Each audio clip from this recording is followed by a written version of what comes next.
철도 민영화가 사회적 이슈가 됐던 시절이 있었고요. 그렇죠. 그 반대를 뚫고 만든 게 수소, KTX, SRT가 생겼거든요. 네. 그 사회상에 지들끼리 나눠먹기 위해서 그걸 경쟁시킨다고. 사실은 알고 보면 똑같은 주체로서 모기업과 자기업이 경쟁을 하면 그것은 폐륜입니다라고 첫 번째 우리 그 촛불 집회 때에 철도 노조에서 나와서 그런 연설을 하셨었죠. 마치 이 사업은 날림으로 막 4대강 공사해가지고 거기 보에 금 가고 하는 거하고 좀 비슷해요. SRT가 최근에 그런 얘기가 굉장히 많이 들었거든요. 진동이 너무 심하다는 거야. 우리가 KTX를 황진민님도 매주 타죠. 네. 근데 사실 그 안락감 같은 것이 아무리 빨리 달려도 불안감은 안 느껴야 되는데 지금 SRT 같은 경우는 굉장히 매우 불편하다는 그 민원이 들어오고 있는 그래요? 거예요. 예, 그게 핵심인 것 같아요. 아까 지민님이 얘기한 게 모기업과 자사의 경쟁체제 구도. 그러니까 국민의 안전과 관련된 건요, 경쟁체제가 아니라 협력체제로 가야 되거든요.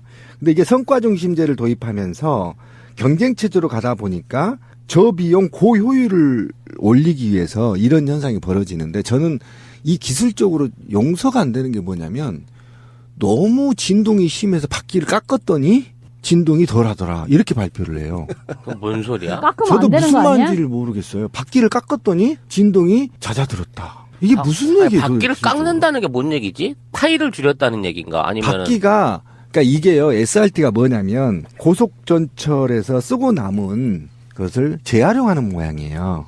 버리는 게 아니라. 그런데 거기에서 쓰고 마모되다 보니까 진동이 심해서 테스트로 바퀴를 깎아봤더니 훨씬 진동이 덜하더라 이렇게 발표를 했어요. SRT 측에서. 이게 그 철도 민영화의 큰 그림을 먼저 그려놓고 시작해야 더 들으시는 분들, 청취자분들이 쉬워요. 그러니까 국가 기관인 가장 필요한 이 교통 체계에 있어가지고 일단 철도 각 구간별로 나눠서 대기업들이 나눠먹게 하겠다가 첫 번째 의도였었고요. 그렇죠. 두 번째는 구간뿐만 아니라 업무 영역에 있어서 보수라든지 구간 보수, 철도 유지 보수 이런 것들도 민간에게 나눠주겠다. 그래서 국가가 해야 되는 사업을 기업들에게 찢어 나눠 먹겠다라고 시작한 게 민영화인데 그 의도가 들키니까 경쟁이라는 명목으로 수서발 KTX, SRT를 만들면서 이게 의도와는 다르게 어그러진 거거든요.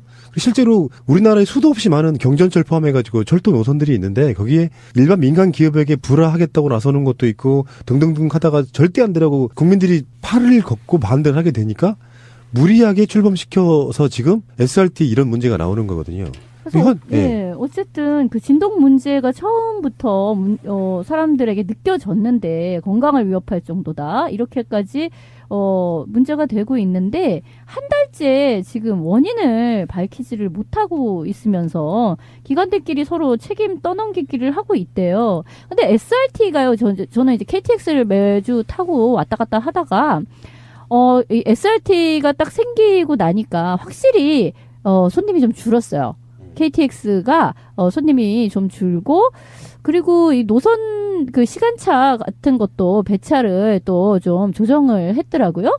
그런데 그러다 보니까 KTX는 KTX대로 수익성의 문제라든가 이런 거를 생각해서 또 어디 굉장히 인기가 없는 곳에는 편수를 줄이는 식으로 해가지고 거기에 이제 매번 다녀야 되는 그 동네 사람들에게는 또 큰 일종의 불이익을 주게 된 상태이거든요. 그런데 SRT 자체의 안전성도 지금 확보가 안 되고 있는 상황이니까 사실은 결국은 국가기관 산업을 민영화, 막 철도 민영화 이러니까 민영화는 안 돼 사람들이 그러니까 민영화 아니고 글쎄 이거는 민영화가 아니라 뭘까라고 하면서 굉장히 애매모호 아사무사로 만들면서 그게 아니라 좀 합리적 경쟁을 하라는 뜻이고 글쎄요 구간만 이렇게 하는 건데 글쎄 뭐 관리는 니네가 하고 뭘까 막 이런 식으로 만들어 가지고 하게 되면 안전성도 그렇고 전체적으로 그 노선 변경을 포함해서 정말 도서 지역에 사는 사람들에게는 큰 불이익을 가져다 주는 면에서 이거는 원점 재검토를 해야 된다고 생각이 들어요. 그리고 차체에 대한 일제 점검이 사실상 필요합니다. 이게 오리지널 그 KTX 애초에 떼제베란 이름으로 프랑스에서 들어올 때까지만 해도요. 국내에서 생산 안 되고 프랑스에서 생산되면 보통 1년 반에서 2년 동안에 만드는데 이거를 국내에 있는 업체가 만들기 시작하면서부터 그게 8개월에서 6개월로 단축이 됐어요. 그리고 그 안에 들어가는 제품을 국산화한다 그래놓고 미승인 부품들을 또는 불량 부품들, 중국산 부품들을 속여가지고 납품받은 사례가 수천 건이에요. 근데 전체적으로 총 부품 안에서 걔네들 숫자가 얼마 안 되니까 괜찮아 걸고 운행을 시키고 있는 거란 말이에요. 근데 이 정도 고속으로 달리는 열차가 진동에 취약하다고 하는 거는요, 이거는 엄청난 큰 사고에 영향을 미칠 수가 있어요. 이거 지금 350km까지 나온다고 그러는데요. 이 300km 이상을 달리는 열차 탈선을 하거나 달리던 과정에 뭐 축이라든지 어떤 그 내부 부품 안에서 문제가 생겨가지고 만일 사고가 난다 그러면 이건 어마어마한 재난이 되는 거거든요. 지금 그 SRT라고 하는 게 우리는 뭐 무슨 뜻일까 생각해 보면은 소소 이게 아니고요. 슈퍼, 라피드, 트레인의 약자입니다. 라피드 자체가 빠른 초고속 이런 뜻이거든. 거기다 수포를 붙여놓은 거예요. 초고속. 근데 이 속도만 지향하다 보면은 이 좁은 땅덩어리에서 서울에서 부산 가는데 한 몇십 분 더 간다고 중요한 게 아니라 더 앞서야 되는 전제가 필요해. 안전이죠. 그렇지. 그래서 이게 이런 경쟁하다 보면 언젠가 세월호 참사 같은 대형 사고 또 납니다. 네, 저도 선진국에서 계속 일어나고 있고요. 특히 일본에서도 자주 일어나죠. 떼제베도 많이 뒤집어지죠. 그러니까 이 진동의 문제가 불편하다고 느끼는 건 뭔가 말도 안 되는 부하가 걸려 있거나 속도를 내는 데 있어가지고 굉장히 매우 불편한 상태에 있다고 하면 이게 사고로 연결되는 건 시간 문제라니까요. 기술적인 문제가 아까 찌라시님이 얘기한, 그러니까 과잉 경쟁 체제 또는 아직은 이제 민간에 가지 않았지만 통신이 대표적인 겁니다. 저는 계속 우리 방송에 통신을 물고 늘어지는데 통신은 또 공공재거든요. 이동수단도 공공재입니다. 누가 독자지해서는 안 됩니다. 그런데 이것들이 전부 민영화되면 쉽게 말하면 이득이 남는 곳은 민간이 직접 가져가 버리고 이득이 나지 않는 아까 이득이 안 난 부분은 이제 자사가 직접 관리함으로 인해서 그리고 나서 이제 이들은 경쟁체제라고 도입해서 자사 황금 노선은 자본한테 주고 나서 경쟁에서 딸린다 해서 또 구조조정을 하게 되거든요. 이게 뭐냐면 그래서 큰 틀에서는 공사 도태 노조 활동의 말살인 것이고요. 사실상 민간한테 특혜를 주는 겁니다. 누구한테 줄 건데? 신비한테 줄 거예요? KTX를 안 줄 거잖아요. 어차피 대기업이 가져가게 되는 것이고 그러면 결국은 지금 민영화 비율이 일본이나 미국보다 더 많이 됐다는 거잖아요. 우리나라가. 그런데도 불구하고 또 민영화를 시키겠다는 겁니다. 저는 분명히 말하자면 이건 민영화는 절대 막아야 되는 것이고요. 그다음에 세분화시켜서 유지나 보수, 관제, 물류, 차량 업무 등을 또 민영화시키고 있거든요. 사실 이거는 이명박 정부 때 철도 민영화는 이미 국민적 대합의가 있었어요. 하지 말라는 게. 예, 있었고 서울시장도 다 관으로 다 되돌리고 있는 입장이기 때문입니다. 그런데 이제 와서 이 탄핵 정국의 무슨 배짱으로 지금 민영화를 한답시고 지금 SRT 안전 문제도 소홀히 하고 이런 개 같은 일이 벌어지는지 저는 도저히 그러니까 이해가 안 갑니다. 정권이 바뀔 것을 확실시에 두고 있는 상황이에요. 미리 바꿔버리는 겁니다. 그래서 그 사이에 마무리돼야 되는 사업들이 있어가지고 그게 열받는 거야. 이게 뭐 전빵 치우기도 아니고 아주 그냥 폭탄 세일을 하고 있는 게 막 이게- 풀어대네 이게 이제. 그 민주 국가에서 정권이 바뀌는 과정 속에 나는 이런 지점 꼭 뭐가 좀 이렇게 책임을 물어야 된다고 생각해요. 어떤 정책적인 방향 때문에 뭐가 이렇게 완전히 펑망했어도 그 책임지고 감옥 가는 놈 하나 없잖아요. 요런 거. 분명히 뻔히 의도는 보이는데. 그러니까 민영화 하려다가 방향을 틀어가지고 하다 보니까 이것도 저것도 아닌 얼그러진 상태에서 안전 문제는 소홀히 하고. 그래서 우리 방송에도 나오는 여승무지부 이런 분들은 그런 투쟁하거든요. 하청에 하청을 받아가지고 승무원들을 써요. 승객들한테 승무원들 자체가 생사 여탈권을 갖고 있는 정도의 중요한 사람들인데 하청 받아가지고 쓰는 거예요. 그들에게 KTX의 모든 얼굴, KTX 전부인 사람은 승무원들인데 그 승무원들은 하청 받아갖고 쓰는 거야. 단지 비용 문제 때문에. 이런 방식으로 지금 가고 있기 때문에 지금 우리나라가 미국과 일본에 비해서도 민영화가 훨씬 비율이 많이 돼 있다고 했잖아요. 그런데 되게 재밌는 사항이 좀 있어요. 우리나라 산업이 대기업 중심으로 되어 있는데 대기업이 국가의 특혜를 받으면서 성장해서 자생력이 부족해요. 그런데 4차 산업을 맞이하게 됐어요. 준비하지도 않고. 그렇죠? 그러면 이들이 기본적으로 살아남을 수 있는 밥은 공공재를 뺏는 것밖에 없어요. 그래서 대기업들이 지금 살아남기 위해서 항만부터 에너지, 철도, 통신, 의료, 연금, 보험 모두를 지금 가져가려고 합니다. 특히 삼성이 버틸 수 있는 거 공공재를 불화받지 못하면 심각한 몰락 위기에 처해 있어요. 왜냐하면 이것들이 국제사회에서 국가가 계속 이 온실 속에서 키워놨어요. 자생력이 없단 말이에요. 네, 철도 문제와 관련해서는 사실 굉장히 많이 논의가 있었고 철도 민영화는 절대 안 된다. 사회적 합의가 있었잖아요. 라는 것이었는데 거기에 대해서 계속 SRT는 민영화가 아니야. 자회사 뭐해서 막 이렇게 마주 헷갈리고 복잡하게 얘기를 하면서 민영화를 일부 좀 추진을 한 거죠. 그것과 반대해서 또 철도 파업도 있었던 것인데 그런 등등에 대해서 엄청나게 탄압을 해놓고 이 문제에 대해서 사실 그 SRT를 급하게 준비도 완벽하게 되기 전에 먼저 띄우는 식으로 했을 적에 결과적으로 우려하던 두 가지는 다 현실이 된 거예요. 하나는 지금 안전성 문제, 그리고 또 하나는 결국 작은 역에는 무정차 통과를 하거나 어떤 편수를 줄이는 방식으로 거기에 도서 지역에 있는 돈이 안 되는 그런 쪽에 그 주민들은 피해를 받고. 근데 너무 웃기는 게요. 제가 타고 다니는 그 기차가 원래는 용산역에서만 출발을 했었어요. 근데 나름 수익을 좋게 하겠다고 이제 연구를 했나 봐요. 어떻게 하면 좋은가.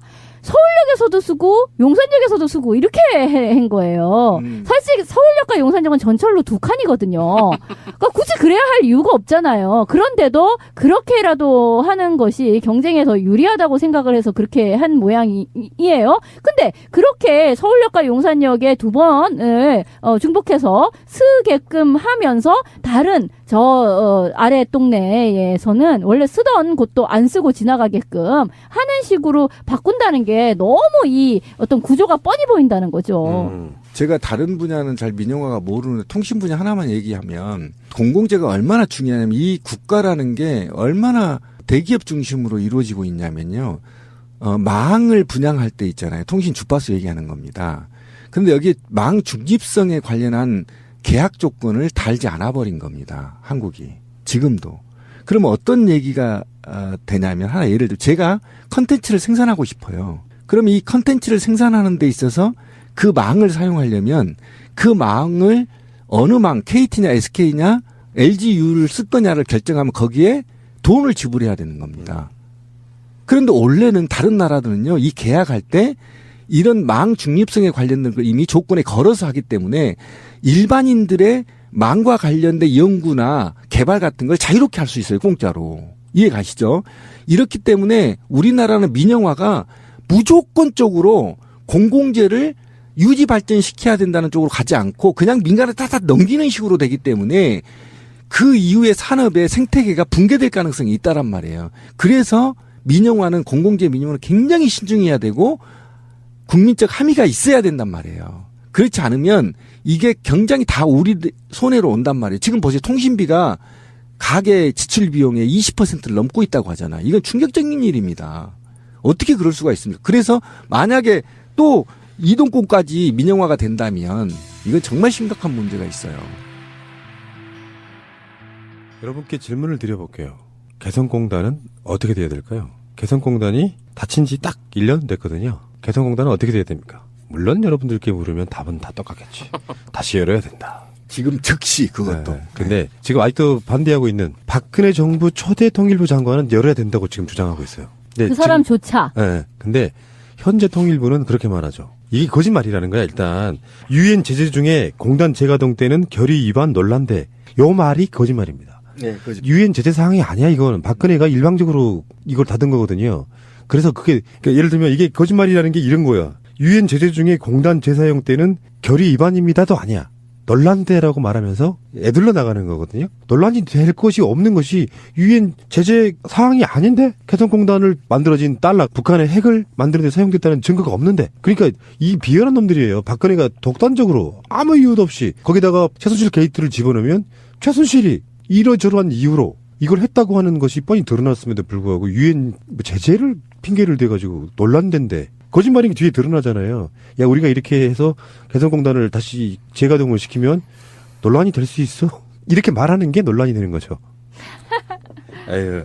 근데 유승민은 여기에 대한 답이 좀 모호한 것 같고 찬성을 안 하는 모양이던데 보수 정당 쪽의 후보들도 웬만한 사람들은 다 개성공 다시 열어야 된다. 박근혜가 뭐를 정말 잘못했지만 그중에 가장 잘못한 것 중에 하나가 명분도 없는 개성공단.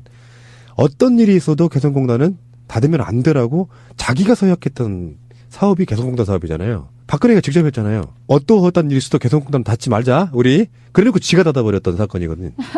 이 개성공단에 관련해서는 앞으로 대권 안에서 상당히 이슈가 될 부분이긴 한데 사실 친박계를 제외한 나머지 모든 후보들은 거의 뭐 다시 열어서 유지를 시켜야 되지 않는 쪽으로 얘기를 하고 있어요. 남경필이도 그렇게 얘기하고 있을 정도니까. 그렇기 때문에 저는 곧 어떠한 형태든지 지금 있는 정부가 물러나게 되면 개성공단 다시 시작될 수 있을 거라고 봅니다. 저는. 근데 단순하게 개성공단이 재가동되는 것만으로는 부족하다는 거죠.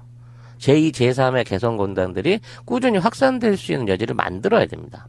현재 들어가 있는 개성공단에도 현재 부지가 지금 들어가 있는 업체들이 한 5배 이상이 들어갈 수 있는 영유 부지가 있다 그래요. 그러니까 개성공단 안에만 지금 있는 기업들이 다시 재가동을 시작하게 되면 그보다 한 5배 넘는 추가 기업들이 들어갈 수 있는 여력이 있다는 얘기거든요. 그리고 이미 우리나라 안에 모든 제조업에 관련된 경쟁력이 사라진 이 상황에서 개성공단만큼 물류비와 인건비와 여러 가지 조건 안에서 대한민국 안에 내수를 살려낼 수 있는 생산지는 전 세계에 존재하지 않습니다. 개성공단의 가치는 전 세계 유일한 최고의 투자 가치를 가진 그런 공단인 거예요.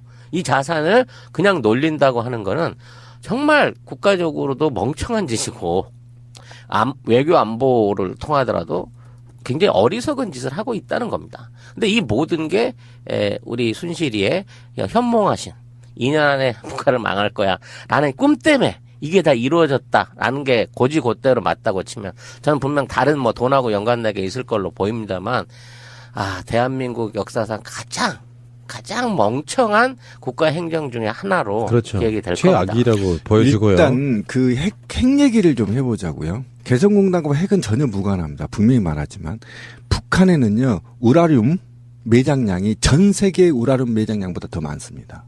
그것도 양질에. 이건 팩트예요. 여러분들이 찾아보셔도 금방 나옵니다. 그러니까 핵 폭탄을 만들고 싶으면 얼마든지 만들 수 있어요, 북한은. 네, 재처리 시설만 있으면. 이해가시죠? 그러니까 돈이 우리처럼 우라늄을 가서 사와야 되는 게 아니에요, 외국에서. 그러면 사오는 것 자체가 이제 국제법 위반인데 굉장히 어렵습니다, 거래가. 근데 북한은 그냥 땅만 파면 나와. 그러니까 재처리 시설만 있으면 무조건 막 폭탄을 만들어내. 일단 그렇기 때문에 돈이 우리처럼 다량으로 필요하지 않다라는 건 팩트이고 현실인 거고요.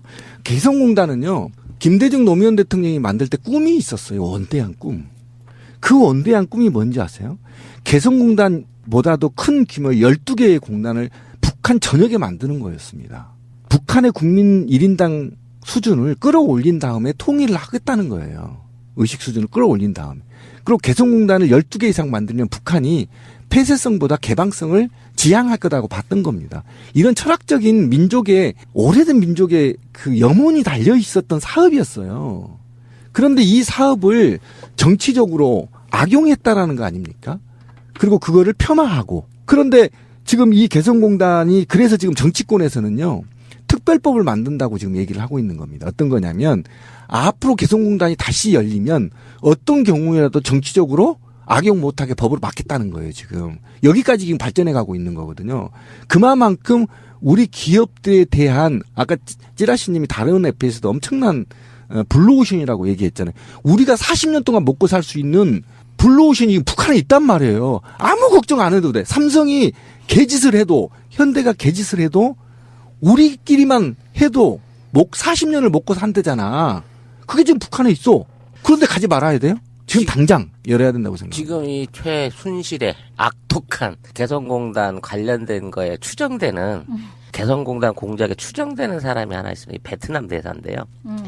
베트남 대사 이식기하고 최 씨 측근에 있는 모 기업인이 2015년 11월에 베트남에 공단을 만들겠다고 발표를 합니다. 그리고 2016년 2월 달에 개성공단이 폐쇄가 돼요. 그리고 4월 달에 그 폐쇄된 개성공단 임직원들을 그 공단에서 초청을 합니다. 만일 지금 최순실 사태가 닫혀진 상태에서 그대로 밀고 들어갔다고 하면 우리나라 사람들 돈 이렇게 얹어주면서 그리 가서 집단 이주하라고 했을 가능성이 큽니다. 이게 딱 그림이 그려지잖아.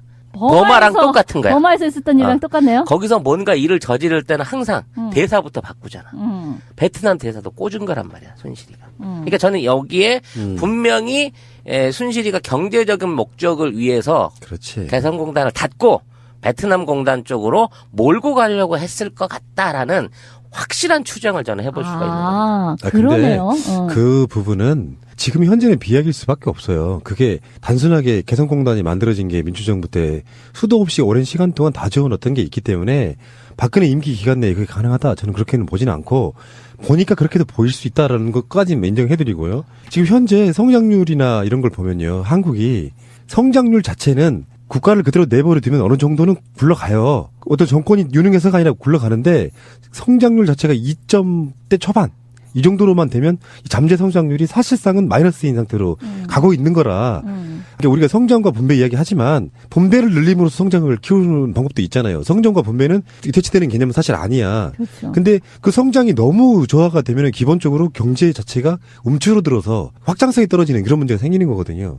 그래서 새롭게 만들어진 성장률을 위해서 할 거 다 했다는 거잖아요. 지금 삼성 나가서 막 수출할 거 다 하고 현대차 다 팔고 다 해서 우리가 더 이상 이제 성장할 수 있는 여력이 없는데 기본적으로 개성공단이 지금 현재에 있던 것을 없앴기 때문에 성장률에 사실 도움 안 돼요. 원위치로 복귀하는 거고 아까 송 작가가 그 답일 수 있는데 그것을 몇 배로 늘려주고 개성공단으로 시작된 그 분위기를 갖고 북한에 있는 지하자원 개발이라든지 북한에 도로를 놓는다든지 그런 식으로 사회적 인프라를 만드는데 한국이 독점적으로 뭔가를 하게 되면 좋겠다라는 거 우리가 오늘 처음으로 이야기하는 게 아니잖아요. 지금까지 계속 그래왔는데 그렇죠. 그 중요한 사업들을 지금 러시아하고 중국에 뺏기고 있다까지가 지금 현재 팩트니까. 이미 계약을 했죠. 그러니까 북한 시장이 많이 남아있는 게 아니에요. 지금 현재는. 굉장히 많은 걸 이미 뺏겼다고요. 개성공단에 아니, 있었던 물건들을 지금 중국 암시장 쪽으로 가서 팔고 있다. 지금 어쨌든 그 실크로드 개설권과 도로 개설권과 시베리아 철도 개설권을 러시아와 어떻든 중국에게 넘겼지만 아직 공사가 지금 진행되고 있기 때문에 지금이라도 개방을 할 경우에는 저희가 하청업으로 들어갈 수도 있어요. 부분을 따낼 수도 있고요. 그다음에 그 이후에도 할 게 너무너무 많습니다. 그런 거죠. 경제적으로 보더라도 뭐 우리 예청자분들 더 잘 알 것이고 저는 그것보다 더 중요한 게 있다고 생각합니다. 그러니까 뭐냐면 이 개성공단과 그의 유사한 공단을 북한에 12개 이상 만들겠다고 약속했던 것은 우리 남한에서는 어쨌든 평화지대의 평화의 분위기, 민족의 평화적 분위기를 배양하고 그다음에 남북 차이를 줄이고 긴장을 완화함으로 인해서 군비를 감축시키고 그리고 그러기 나서 그걸로 어쨌든 경제 발전에 기여하겠다는 것이었고요. 그다음에 북한에서는 영구 평화 협정을 견인하려는 욕심이 있었어요. 그다음에 북한은 두 번째로 경제 성장의 원동력으로 삼겠다. 이런 거였잖아요. 근데 우리가 좀 생소한 게 뭐냐면 영구 평화 협정을 왜 북한이 원하냐? 지금 20년 동안 북한이 그거 요구하고 있었던 겁니다. 미국한테. 핵 만드는 것도 인정하고 영구 평화협정 하자. 이제 전쟁 못해. 너네도 우리 못 쳐들어오거든. 이렇게 요구하는데 남한하고 일본하고 미국이 아니야. 아직 니네들 상품 가치가 있어. 안보 장사 해야 되니까. 이렇게 해서 평화협정 안 해주는 거 아닙니까? 평화협정 하려면 핵 내놔. 그러면 치려고? 이런 위험성이 있는 거 아닙니까? 그래서 평화협정과 경제발전에 모티브로 사용하기 때문에 북한이고 우리는 이것과 관련해서 꼭 먹고 안 먹고 여러 가지 다 먹겠다는 거였거든요. 이렇게 좋은 사업이 제가 볼 때는 없어요. 지금 이제는 어디 베트남이요? 인도? 아프리카? 이미 아프리카는 중국이 다 먹어버렸고요. 먹을 데가 없어요. 우리가 갈 데가 없다고 지금. 그러니까 오로지 갈 수 있는 거는 민족성 고리로 북한 먹고 연변 먹고 만주 먹고 먹을 수밖에 없는 겁니다. 지금 갈 수밖에 없어요. 우리가 북으로 올라갈 수밖에 없어요. 먹는다고 얘기를 하니까 무슨 점령을 한다는 것처럼 들려가지고 예. 되게 이상하긴 한데 어떤 그런 협력의 과정을 통해서 그거를 하나의 경제 발전의 모티브로 삼는 건 매우 중요하고 지금 무슨 아까 베트남 또는 무슨 버마 이런 식으로 이제 이를테면 개척을 하겠다라는 뭐 그 취지 자체는 좋을 수도 있어요. 근데 바로 코앞에 개성공단 같이 좋은 입점 위치에다가 플러스 그 사람들의 어떤 양질의 노동력 이런 것을 빼고 공연히 베트남이니 버마니 이렇게 자리 털을 그쪽으로 잡겠다라는 이야기는 정말 또 중간에서 이것을 꿍쳐먹겠다라는 것이 너무나 뻔히 보이는 거죠. 자, 유승민이 사드 이야기를 꺼내놓고 보니까 자기 발목을 잡는 것처럼 느껴져요. 유승민은 사드에 대해서는 완고하더만요. 배치해야 된다고. 그러니까 자기 확장성이 떨어지면서 한때는 보수에도 쓸만한 놈 하나 있었네. 새누리당 분열시키는 차원에서 몇 번 빨아준 적이 있지만 빨아주면서도 그 얘기는 했잖아요. 그렇지. 이 사람은 계속 사드 그런를 도입해야 된다고 가장 적극적으로 이야기하는 사람이니까 괜히 합리적인 보수니 뭐니라고 해도 결국 그 안보 문제와 관련해서는 한계가 있을 수밖에 없다는 얘기는 계속 했었잖아요. 그러니까 이제 뭐 개성공단을 큰 틀에서 이야기해보면 사드 배치에 당위성을 주기 위해서 남북 관계를 경직시킨다는 차원의 전략이었을 것이다라고 보는 게 일반적인 평이고 아까 말한 베트남 같은 부분은 또 그런 부수적인 것을 의도하지 않았을까 한 번쯤 의심해 보는 거고요. 세상을 지켜내는 힘 시대의 진정한 언론 데이터가 진짜 언론 세상을 지켜내는 힘 시대의 진정한 언론 데이터가 진짜 언론 새가 날아든다. 자, 우리 송 작가님 전공으로 한번 가보겠습니다. 좀 더 위로 올라가야지. 북한을 지나서 중국으로 한번 갈게요. 중국에서는 예전에도 찌라시 중국 이야기에서 이야기를 많이 했던 부분이에요. 현재 한한령이 좀 더 세지는 거예요. 그래서 콘텐츠 공동 제작하는 걸 금지시켰고요. 그리고 이제 한한령 한류 문제는 아니지만 선양의 롯데월드 짓는 거 공사 중단하라. 다른 이유는 있어요. 그 소방안전 때문에 그런 건데 사실 알고 보면 약간 괘씸죄에 걸려 있는 그런 느낌이죠. 중국 전역에 있는 롯데마트에 대해서도 다 블랙리스트에 올려서 관리 강화를 지시를 했고요. 사실 이제 롯데는 중국 사업 다 망했습니다. 지금 현재로서는 네. 완전히 망한 거고 롯데가 중국에 투자를 얼마나 쏟아부었을까에 대해서는 여러 가지 이견들이 많습니다. 근데 최소 40조 원 이상을 쏟아부었다는 게 그 현지 전문가들의 예상인 거예요. 어떤 방식으로든지. 그러니까 지난 4년 동안 본 손실이 약 4조 원 가까운 손실이 있었다고 하는데 그럼에도 불구하고 충분한 시장성을 보고 초기 투자가 들어갔고 어느 정도 이제 경쟁력을 찾아오던 참에 이게 철퇴를 맞은 겁니다. 문제는 이 한한령을 중국이 걷어들일 만한 생각이 있느냐 하는 거예요. 자, 여러분 생각을 해봅시다. 중국은 여러 가지로 한국에 대한 제재가 가능했었습니다. 사드를 핑계로 해가지고. 근데 왜 갑자기 문화 콘텐츠인 한류에 대한 제재를 시작했을까요?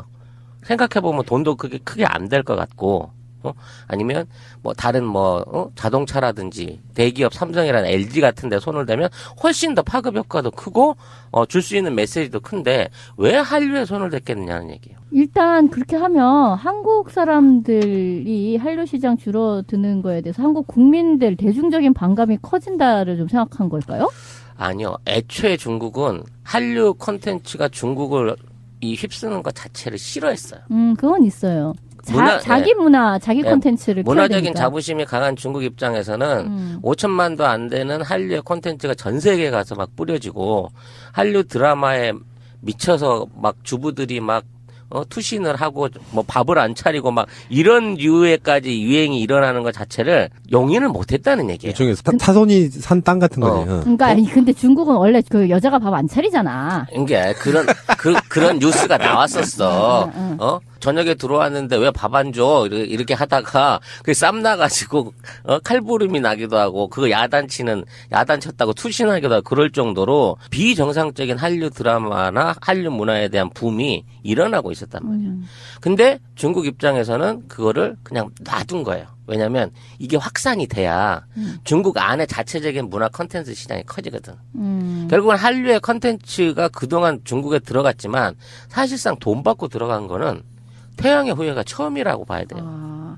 그 전에는 그냥 이렇게 다운받아 본 거야. 별그대 그런 거. 맞아요. 그러면서 자기네들의 콘텐츠를 만들 수 있게 되기까지 앞서 사전 정지 작업으로 쫙 자들 드라마들 보세요. 드라마 좋아하시죠? 이런 식으로 이게 선전전을 한 거였구나. 시장을 열어줘 버린 거예요. 중국에는 돈 내고 콘텐츠를 다운받아 보는 문화가 자체가 없었어. 그래서 그 바이두에서 그 스트리밍 회사를 만들어 놓고 6년 동안 적자를 본 거예요. 근데 한국에서 50몇 억이라고 알고 있는데 50억 좀 넘는 돈을 주고 태양의 후예들을 딱 사갖고 가서 6천억 원 이상의 스트리밍 수익을 냈어요. 그러니까 여기는 회원제로 한 명이 한 달에 10,000원씩 내야 이제 회원 가입을 해야 그 태양의 후예를 비롯한 뭐 이런 것들을 쭉 볼 수 있는데 태양의 후예 3개월 동안 2천만 명이 넘는 유료 가입자를 확보를 해버린 거야. 밑밥 깔아놨구나 이제. 이게 최초인 거지. 그리고 나서 이제 어느 시점인가 이제 그 중국 안에서 히트치는 모든 예능이라든지 드라마라든지 이런 것들이 한류 컨셉을 그대로 베껴온 거야. 러닝맨이라든지 냉장고를 부탁해라든지 나는 가수다 이런 류의 인기 프로그램들이 전부 한류를 그대로 받아다 쓴 거고 이걸 하기 위해서 공동 대장 내지는 PD나 작가나 원작을 사오는 걸 허용을 했단 말이야. 그래서 비슷하게 이제 만들어 나가게끔 된 거예요. 그러다 보니까 별그대와 상속자를 합친 별에서 온 상속자 뭐 이런 류의 이런 류가 막 생겨나. 실제 있는 드라마예요. 별에서 온 상속자.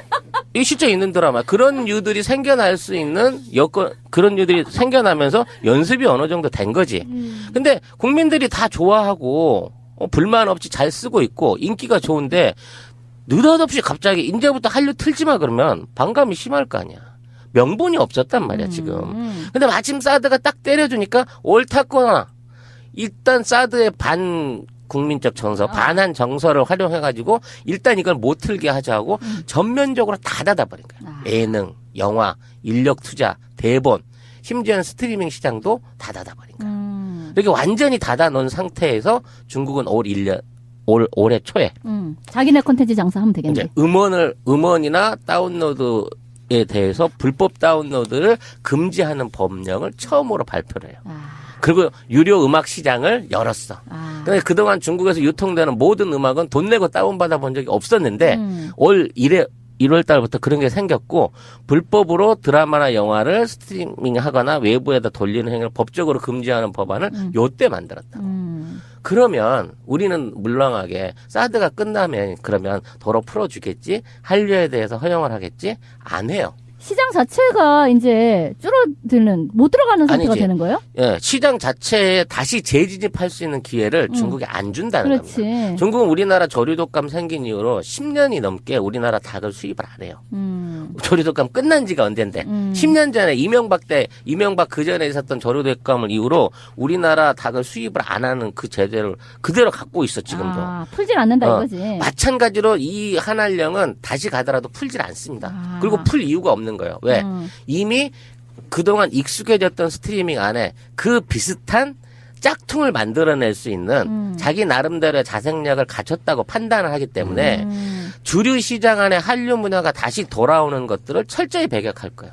따라서 이 한한령은 사드와 관계없이 거의 영구적으로 존속할 가능성이 크고 나중에 한중 관계가 어떻게 돌아간다고 하더라도 예전과 같은 한류의 열풍을 다시 기대하기는 힘들 것이다라는 게 소수 매니아층만 이제 한류 찾고 아니면 대부분의 중국 사람들은 자기들 콘텐츠를 이제 즐기게 되는 거죠.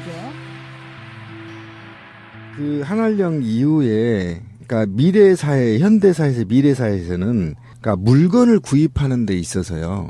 물건만을 보고 사지 않습니다. 지금은 스토리사이라고 했던 거는 스토리와 가치를 소비하는 거거든요. 그러니까 예를 들면 쉽게 말해 알리바바의 다인 사장 같은 경우는요.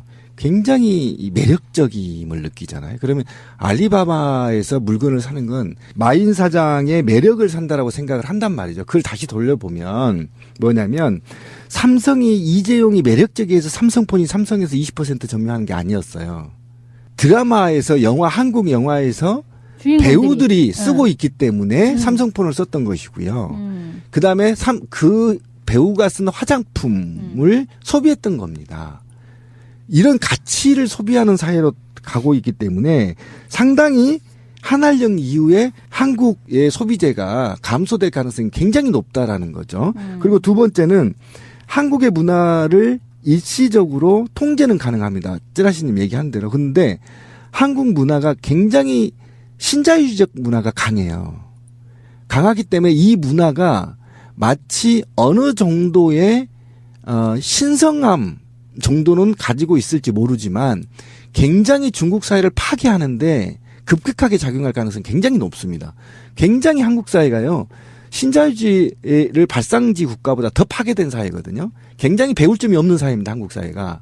근데 이것들이 드라마나 한류를 통해서 중국에 노출됐을 경우에 중국이 지향하는 사회가 반하는 행위이기 때문에 상당히 조심스럽다는 거죠. 그런 측면에서 이제 문제가 있는 것이고 이런 전반적인 측면이 어쨌든 제가 볼 때는 사드 문제로 불거졌다고 하지만 저는 사드 문제가 해결이 되면 적어도 이 한한령이나 중국들이 한국의 물건들을 소비하는 것에서는 다시 환원될 거라고 생각합니다.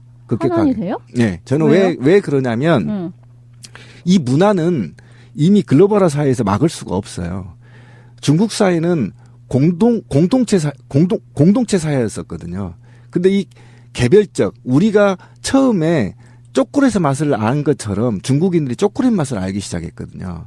그럼 이건 걷잡을 수 없어. 어떤 방식으로든 한국의 드라마나 영화 등을 볼 수밖에 없어요. 어느 정도 기간까지는. 초콜릿을 이제 그러니까 자기네들이 생산할 수 있게 됐다는 거잖아요. 초콜릿 맛은 다 알았어. 이제 초콜릿 맛 전파하느라 한류가 이제 쫙 돌았는데 그리고 나서 한류 이제 사드를 핑계 삼아 아주 좋게 아다리가 딱 맞은 거죠. 이게 하고 근데 자기네 이제 가나 초콜릿을 만들기 시작해가지고 결국 자기네 내수 콘텐츠를 폭넓게 수용하게 된다라는 거는 전 참 이해가 잘 가요. 왜냐하면 우리가 예전에 일본 문화 개방 문제 때에도 이제 비슷한 이야기가 있었다고. 한국이 일본 문화 개방 대중문화를 그대로 받으면은 뭐 된다 안 된다 뭐 이런 얘기 엄청나게 했었어요. 그래서 뭐 천천히 열어야 된다 뭐 이런 얘기에서 결과적으로는요.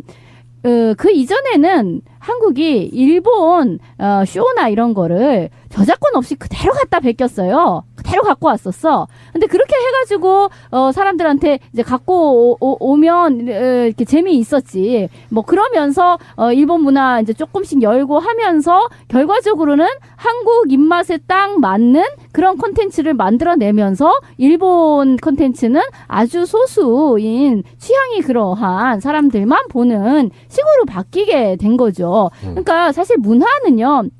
신비님 얘기한 것처럼 신자유주의 왕창 개방이어가지고 뭐 어떻다라는 것도 있지만 더 중요하게는요 낙차라는 게 있어요. 문화적 낙차. 그러니까 그것이 번역되는 방식.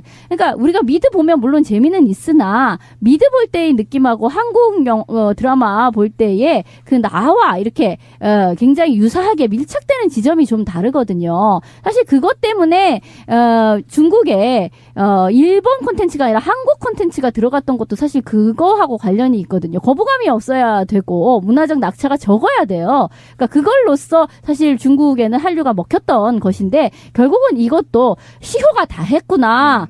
시장 전체의 환경상라는 생각이 드네요. 예. 요거는 이제 기본적으로 또 큰 틀 정리 한번 하자면 중국은 사드가 생기기 전에도 한류가 마땅치 않았고 그 사드가 되면 기회는 찬스가 돼버린 거라고 보고요.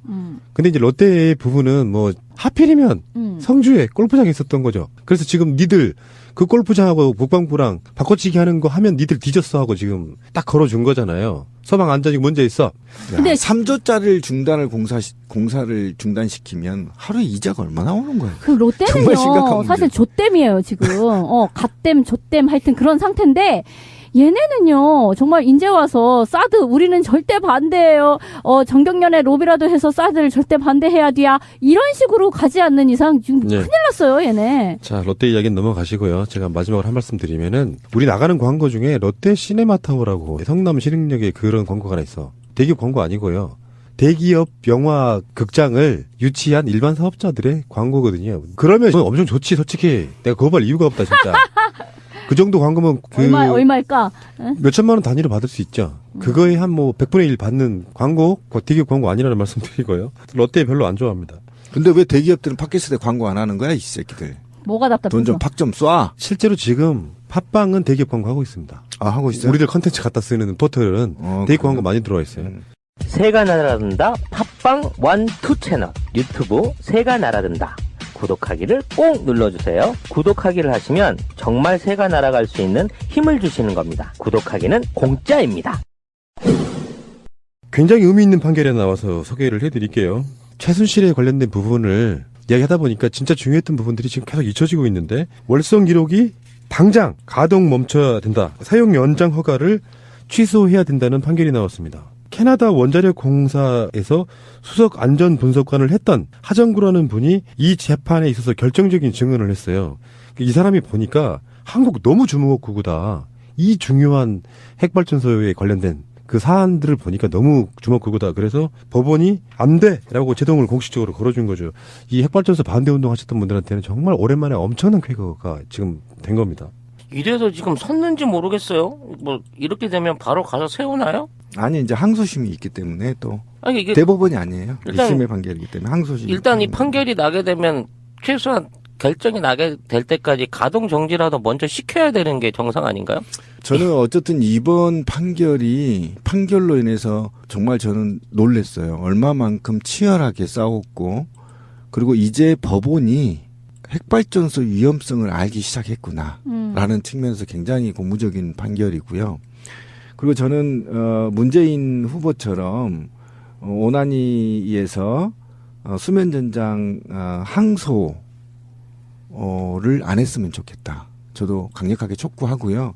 오나니 위원장 저는 즉각 사퇴를 촉구합니다. 지금 이거는 항소해서 될 문제 아니고 절대 하면 안 되고, 왜 그러냐면 우리가 알다시피 다 떠나서 지금 경남 쪽에 지금 지진이 집중되고 있지 않습니까? 근데 그 일본하고는 후쿠시마하고는 좀 다르게 여기서 만약에 단 1000만 분의 1이라도 실수가 나올 경우에는 거의 뭐 600만에 가까운 사람들이 못 살게 되는 사태가 벌어지는 거잖아요. 저는 이게 그래서 저는 지금 당장 찌라시님 말대로 중단하고 폐쇄 절차에 들어가야 된다, 이렇게 생각합니다. 월성 1호기가 캐나다에서 설계해가지고 수출한 발전소래요, 우리나라에. 예.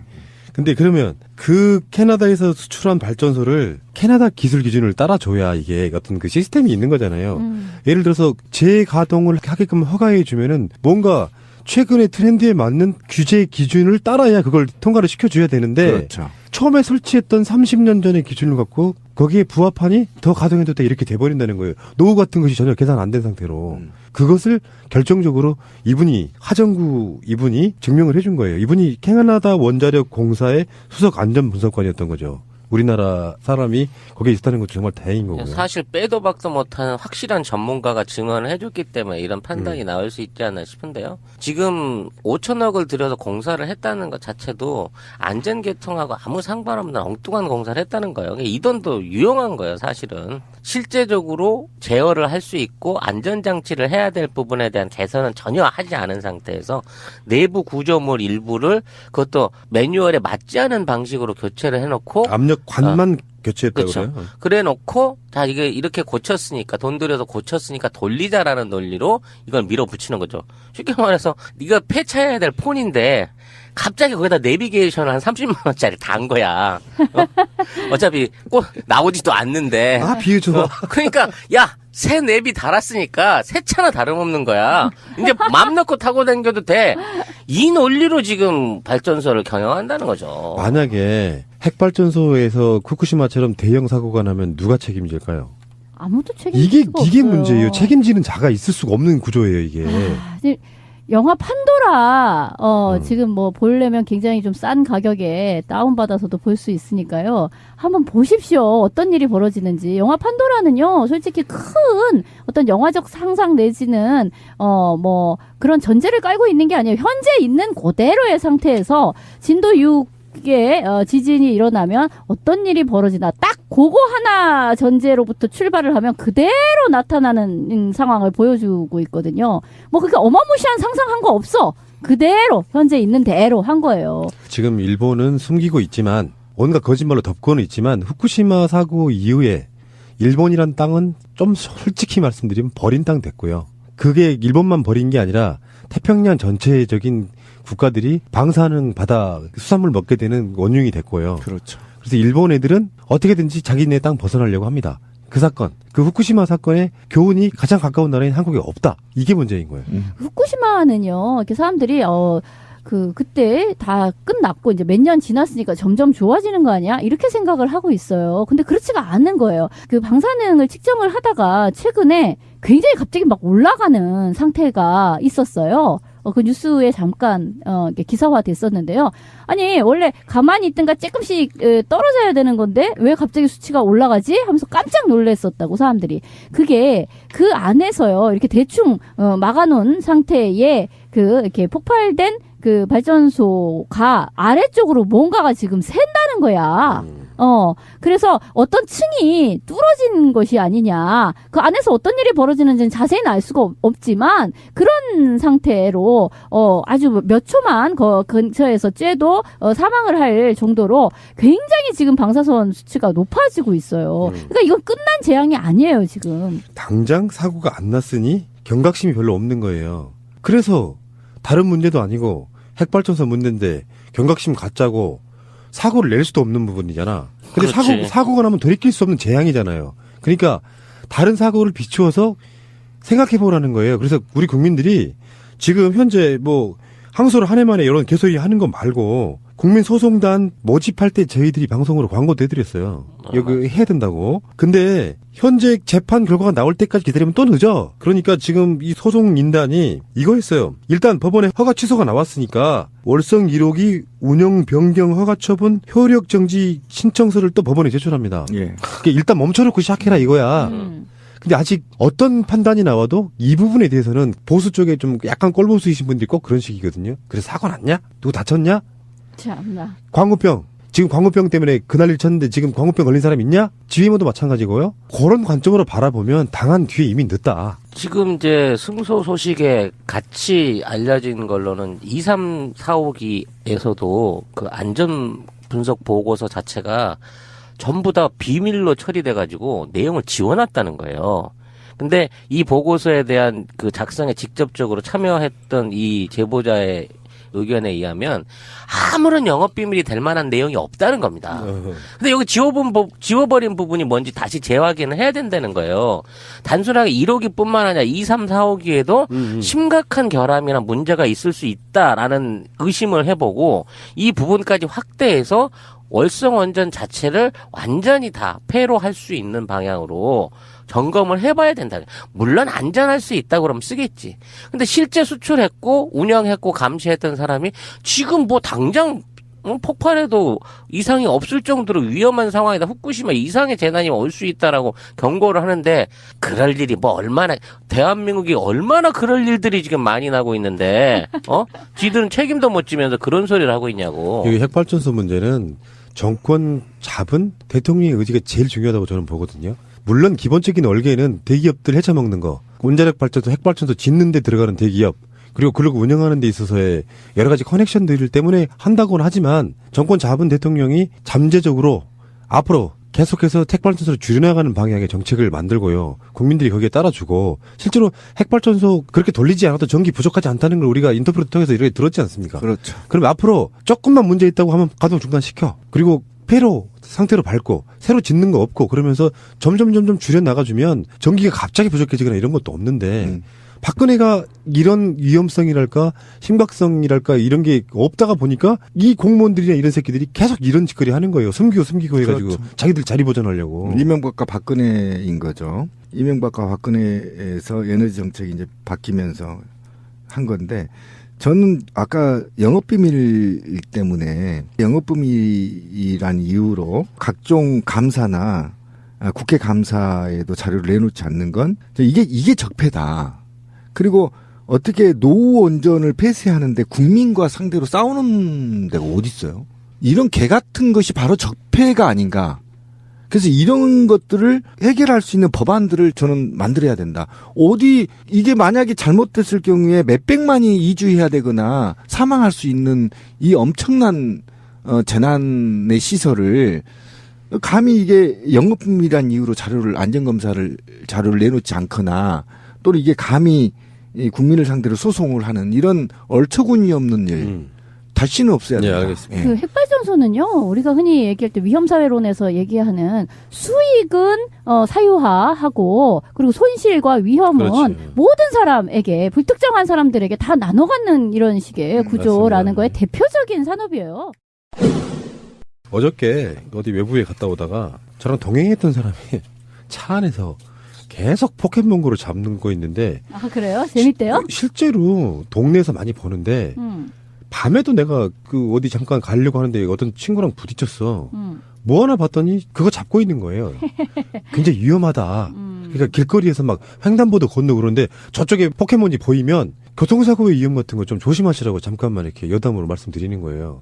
해보셨어요, 송 작가님? 해봤을 것 같은데? 네, 하고는 있는데요. 그거는 있는데요. 이게- 안 할 리가 없지? 예, 이게 이제 포켓몬을 열심히 하려면 많이 돌아다녀야 돼요. 그러니까. 그래서 스팟을 찾아다니면서 이제 그걸 해야 되는데 공짜 벌을 얻으려면 이제 스팟 지점도 가고 이게 보니까 가게들 있잖아요. 스팟 지점들이 다 그런 거야. 무슨 엔젤리너스 커피숍아, 무슨 매장. 파리 바게트 응. 빵집아, 뭐 이런 식이야. 상가. 모종의 광고 응. 광고 기대한 효과가 있는 것 같은데 이게 사실은 잡아놓고 이걸 한다고 하지만 우리가 너무 늦었어요, 사실. 이게 출시된 지가 몇 달 됐잖아요. 이게 이제 대한민국에서 뒤늦게 출시가 되면 이거를 아무리 열심히 해갖고 키워도 4달, 5달 전에 시작한 애들 레벨을 못 따라간단 말입니다. 아. 그러니까 나중에 가서 외국 애들이 쫓아와가지고 맞대결을 하면 레벨에서 승부에서 이길 수가 없어요. 아, 이런. 이게 이제 나중에 게 지금은 초기 단계니까 이렇게 가지만 나중에 어느 정도 이게 이제 우리도 국제화돼서 외국에 있는 서버를 통해 갖고 외국 있는 포켓몬 그 조련사들이 들어오기 시작하는 시점이 되면 인기 쫙 빠질 거예요, 이거. 또 그런 게 있어요? 네, 국제적인 게임인 거잖아요. 그러니까 옛날 우리 리니지랑 비슷한 건데 이제 좀 있으면 우리 애들이 웬만큼 포켓몬을 잡아서 올라가면 외국에서 약탈자들이 온다는 겁니다. 쉽게 말하면 한국으로. 근데 우리는 뒤늦게 시작했기 때문에 뭐 배양 안에서 할 방법이 없거든. 그래서 그 포켓몬고의 세종정부종합청사에 포켓스톱이라고 하는 게 뭐 엄청 있다고 그러는데 그러니까 주로 출몰하는 애들 있잖아요. 그거를 청와대로 만들어 놓으면 어떨까? 그러면 어마어마할 겁니다. 사람들이 전부 청와대 앞에 청와대 관저. 들어가서. 저도 이거 게임 개발한 사람한테 그 얘기를 해봤어요. 그러니까 포켓몬고처럼 이야기를 따서 전국에 리본을 숨겨놓고 그 리본 찾기를 게임하면 재밌겠다. 세월호 리본. 뭐 박근혜몬 그런 생각도 잡기 이런 것도 괜찮고. 그런 것도 괜찮을 것 같은데. 근데 문제는 지금 포켓몬 이게 지금 운전 중에도 한다는 거죠. 심각한 문제. 운전 중에 하는데 사고가 나서 이제 테스트를 해봤더니 만취 상태 운전보다 더 위험하다고 지금 결론이 나왔더라고요. 그렇겠죠. 조사가. 근데 이게 뭐 포켓몬 때문에 뭐 근무자도 보안 근무자도 포켓몬하고 자빠졌고 운전하면서도 포켓몬하고 자빠졌고 이게 재밌어요? 저는 한 번도 못 봤는데. 심지어는 수배자가 경찰서가 스팟으로 돼 있다고 포켓몬 잡으러 들어갔다가 잡혔어? 경찰한테 바로 잡힌 거예요. 그런 신뢰도 있어요. 왜냐면 거기 가야 그 몬스터가 나오고 볼을 받을 수 있다라는 이게 딱 그 알려져 있는 지역에는 어떻게든 사람이 가게 돼 있거든. 근데 지금은 여기가 다 관공서란 말이에요. 교외이거나 뭐 사람들이 모일 수 있는 공원이거나 이런데 나중에 이런 스팟들이 다 유료화 된단 말이야. 용어는 정리합시다. 스팟이 맞아요? 스톱이 맞아요? 스팟은 이제 그런 지역이 많이 나타나는 게 있는 거고요. 이제 지금 말씀하신 그거는 아까 말한 그 좋은 캐릭이 나오고 포켓볼들을 이렇게 공짜로 나눠주는 특정한 지역을 말하는 그 안에 약간 게임 편의점 용어예요. 같은 거구나. 예, 이게 스톱은. 공짜 이제 제공해주는 그 지역이 있는 거죠. 근데 이 공짜 제공해주는 지역들이 나중에는 다 유료화로 돼갖고 아까 말한 영업용으로 팔리게 된다는 거죠. 그럼 그 앞으로 무조건 가야 거기 가서 얻으니까 가게 되면 결국은 뭐라도 사 먹게 되고 팔게 되는 거죠. 그러니까 이게 아무것도 아닌 것 같지만 박근혜 탄핵도 생명 유지 후예요. 아니 게임 하려다가 길거리에서 신호등을 건넌지도 모르게 건넜다는 거야. 예, 그렇죠. 이게 이제 너무 빠지게 되면 저 부딪혔던 그 친구처럼 도대체 뭐 하는가 봤더니 죄송합니다 하고 지나가는데 주위엔 누가 지나가는지를 보질 않더만. 그렇잖아요. 스마트폰 자체도 지금 위험하다 그러잖아요. 포켓몬고가 나오기 전에도 동영상 같은 거 보고 가느라고 스마트폰 보고 가다가 교통사고 나고 막 이런 경우가 꽤 있었는데 이거는 게임이야 심지어. 또 움직여야 되는 게임이라고 하면 굉장히 많은 조심이 좀 필요하다고 봐요. 저 예전에 사춘기 때 무협지 읽고 가다 전봇대 들이박아가지고 와 정말 그때 별 봤어요 진짜. 네. 그런 거하고 똑같죠 네. 요즘은. 조심하시고요. 생명을 지켜야 박근혜 탄핵도 봅니다.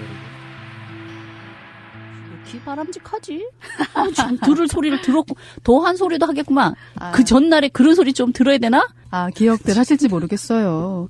최순실이 특검에 출두하면서 막 소리 질렀잖아요. 뭐 손자 삼족을 멸할 것이다. 뭐 이런 그런 식으로 소리를 막 했다는 말도 안 되는 거. 소리를 해서 청소하던 아주머니가 발끈해서 일어나셔갖고 여기는 오셨잖아요. 우리의 꿈님이가 잘하지.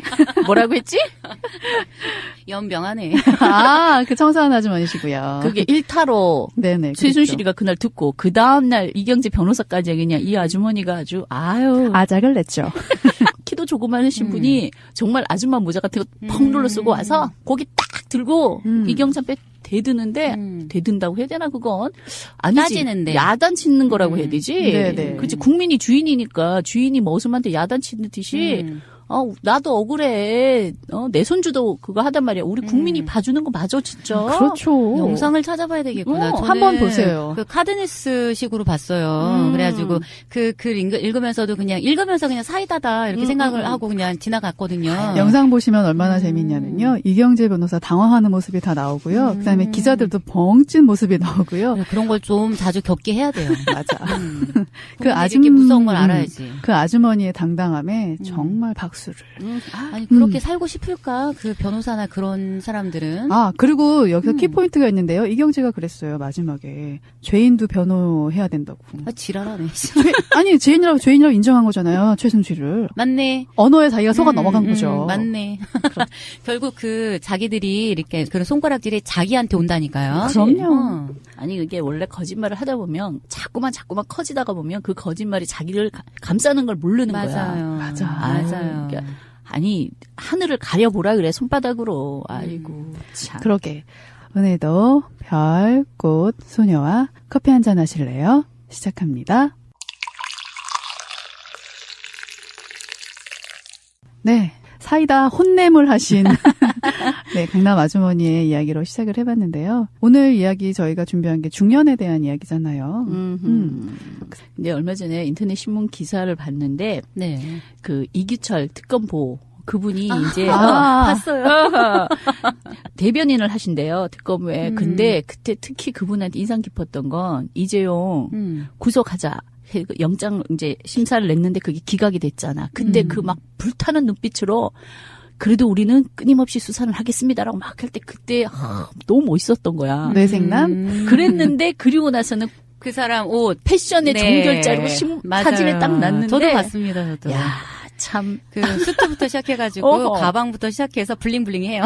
그게 왜 우리가 일컬어지잖아요. 꽃중년? 미중년?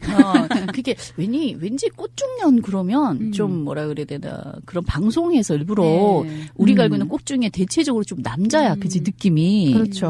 그다음에 몸도 슬림하고 그런 건데 실제로 중년은 그런 몸매 유지하기는 쉽지는 않고 그냥 자기를 열심히 가꾸고 있는 그게 아름다워 보이고 좋아 보이긴 하지만 나는 솔직히는 그런 몸매 별로 좋아하지는 않아요.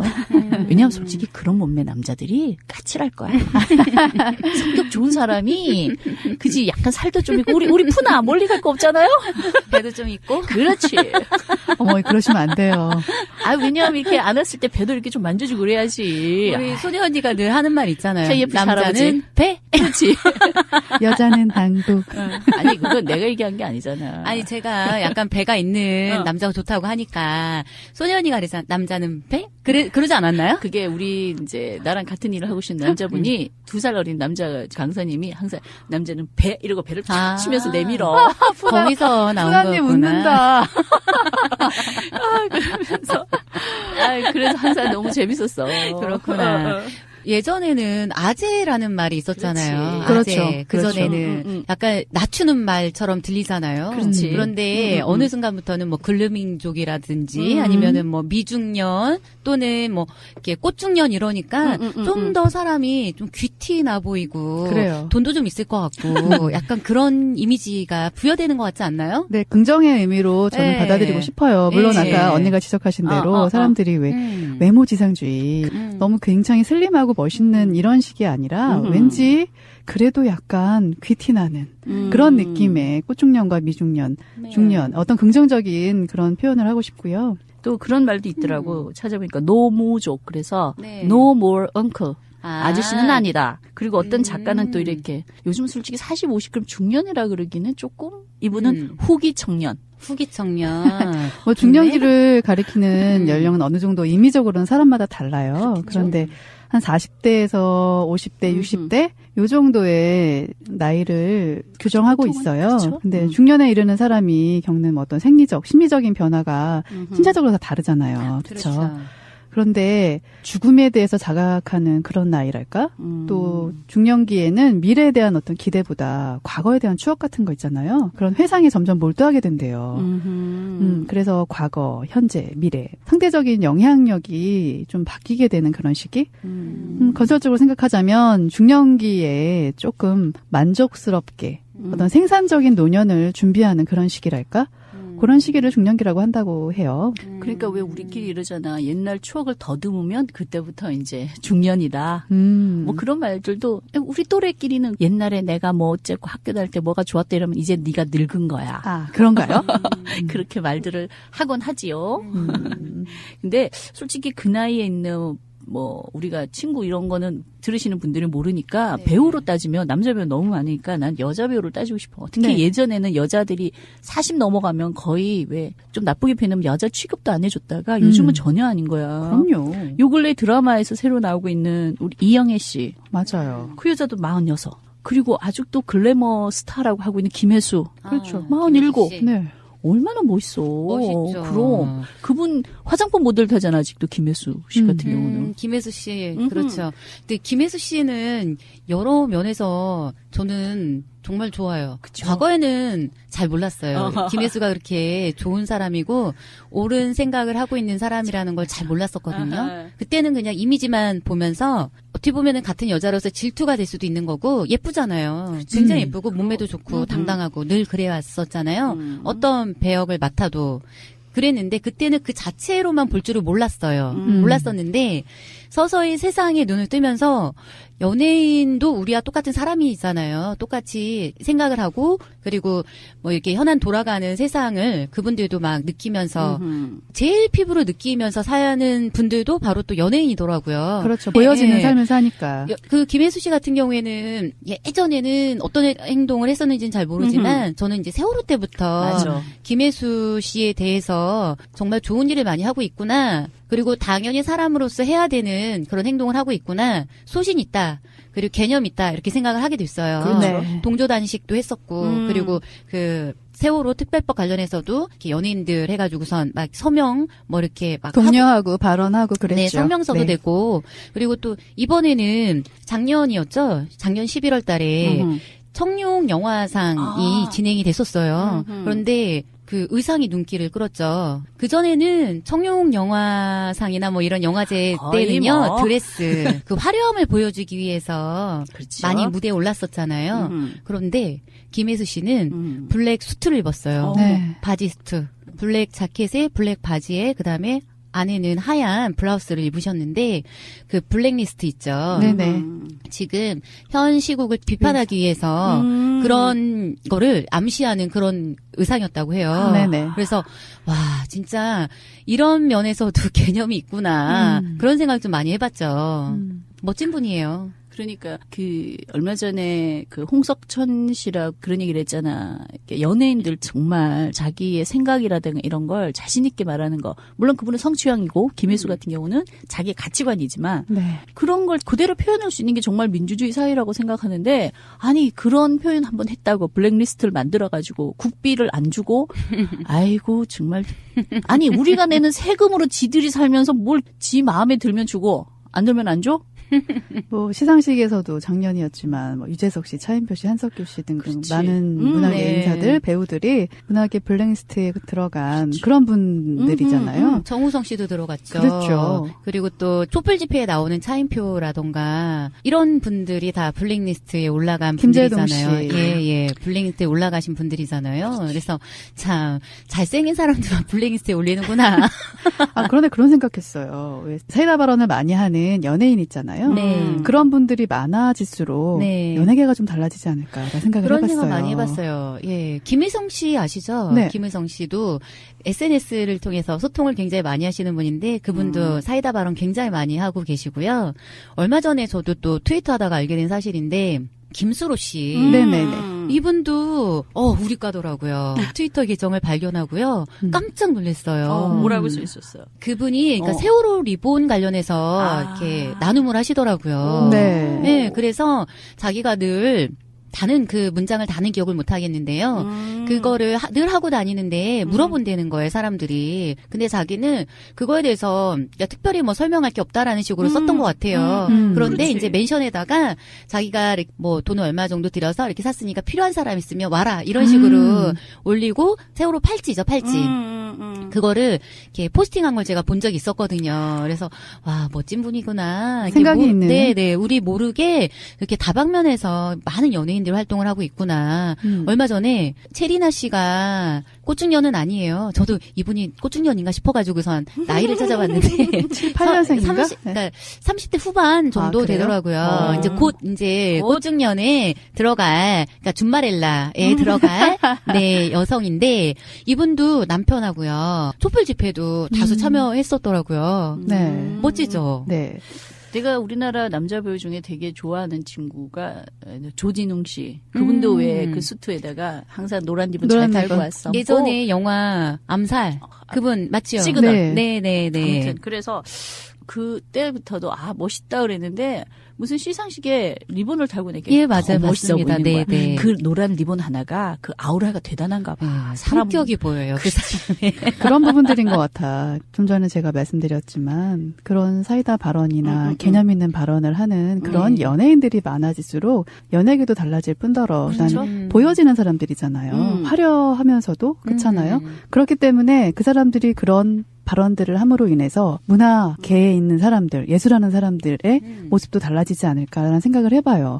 또 왜 삼성이나 대기업 광고비 때문에 어떤 방송사의 수입이 달라지는 시대잖아요. 맞아요. 근데 또한 모든 공연이나 문화 이런 계에 있는 분들이 그런 광고 수익으로 먹고 산다 해도 과언이 아니에요.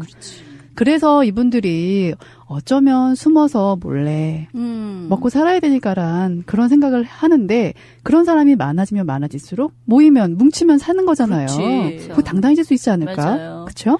이게 모여야 사는 거고 정말 그 누가 얘기했지 노조를 만들어야 돼.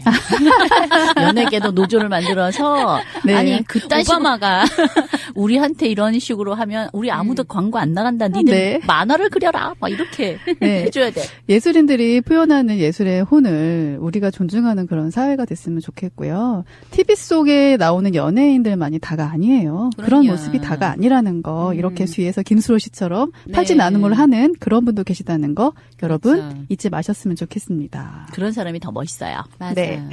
참 맹봉학 씨도 늘 선행하세요. 아. 매해년 연탄 나눔 봉사도 하세요. 그리고 늘 광화문 광장에 늘 나와 계시고요. 새날 1번 방에 계십니다.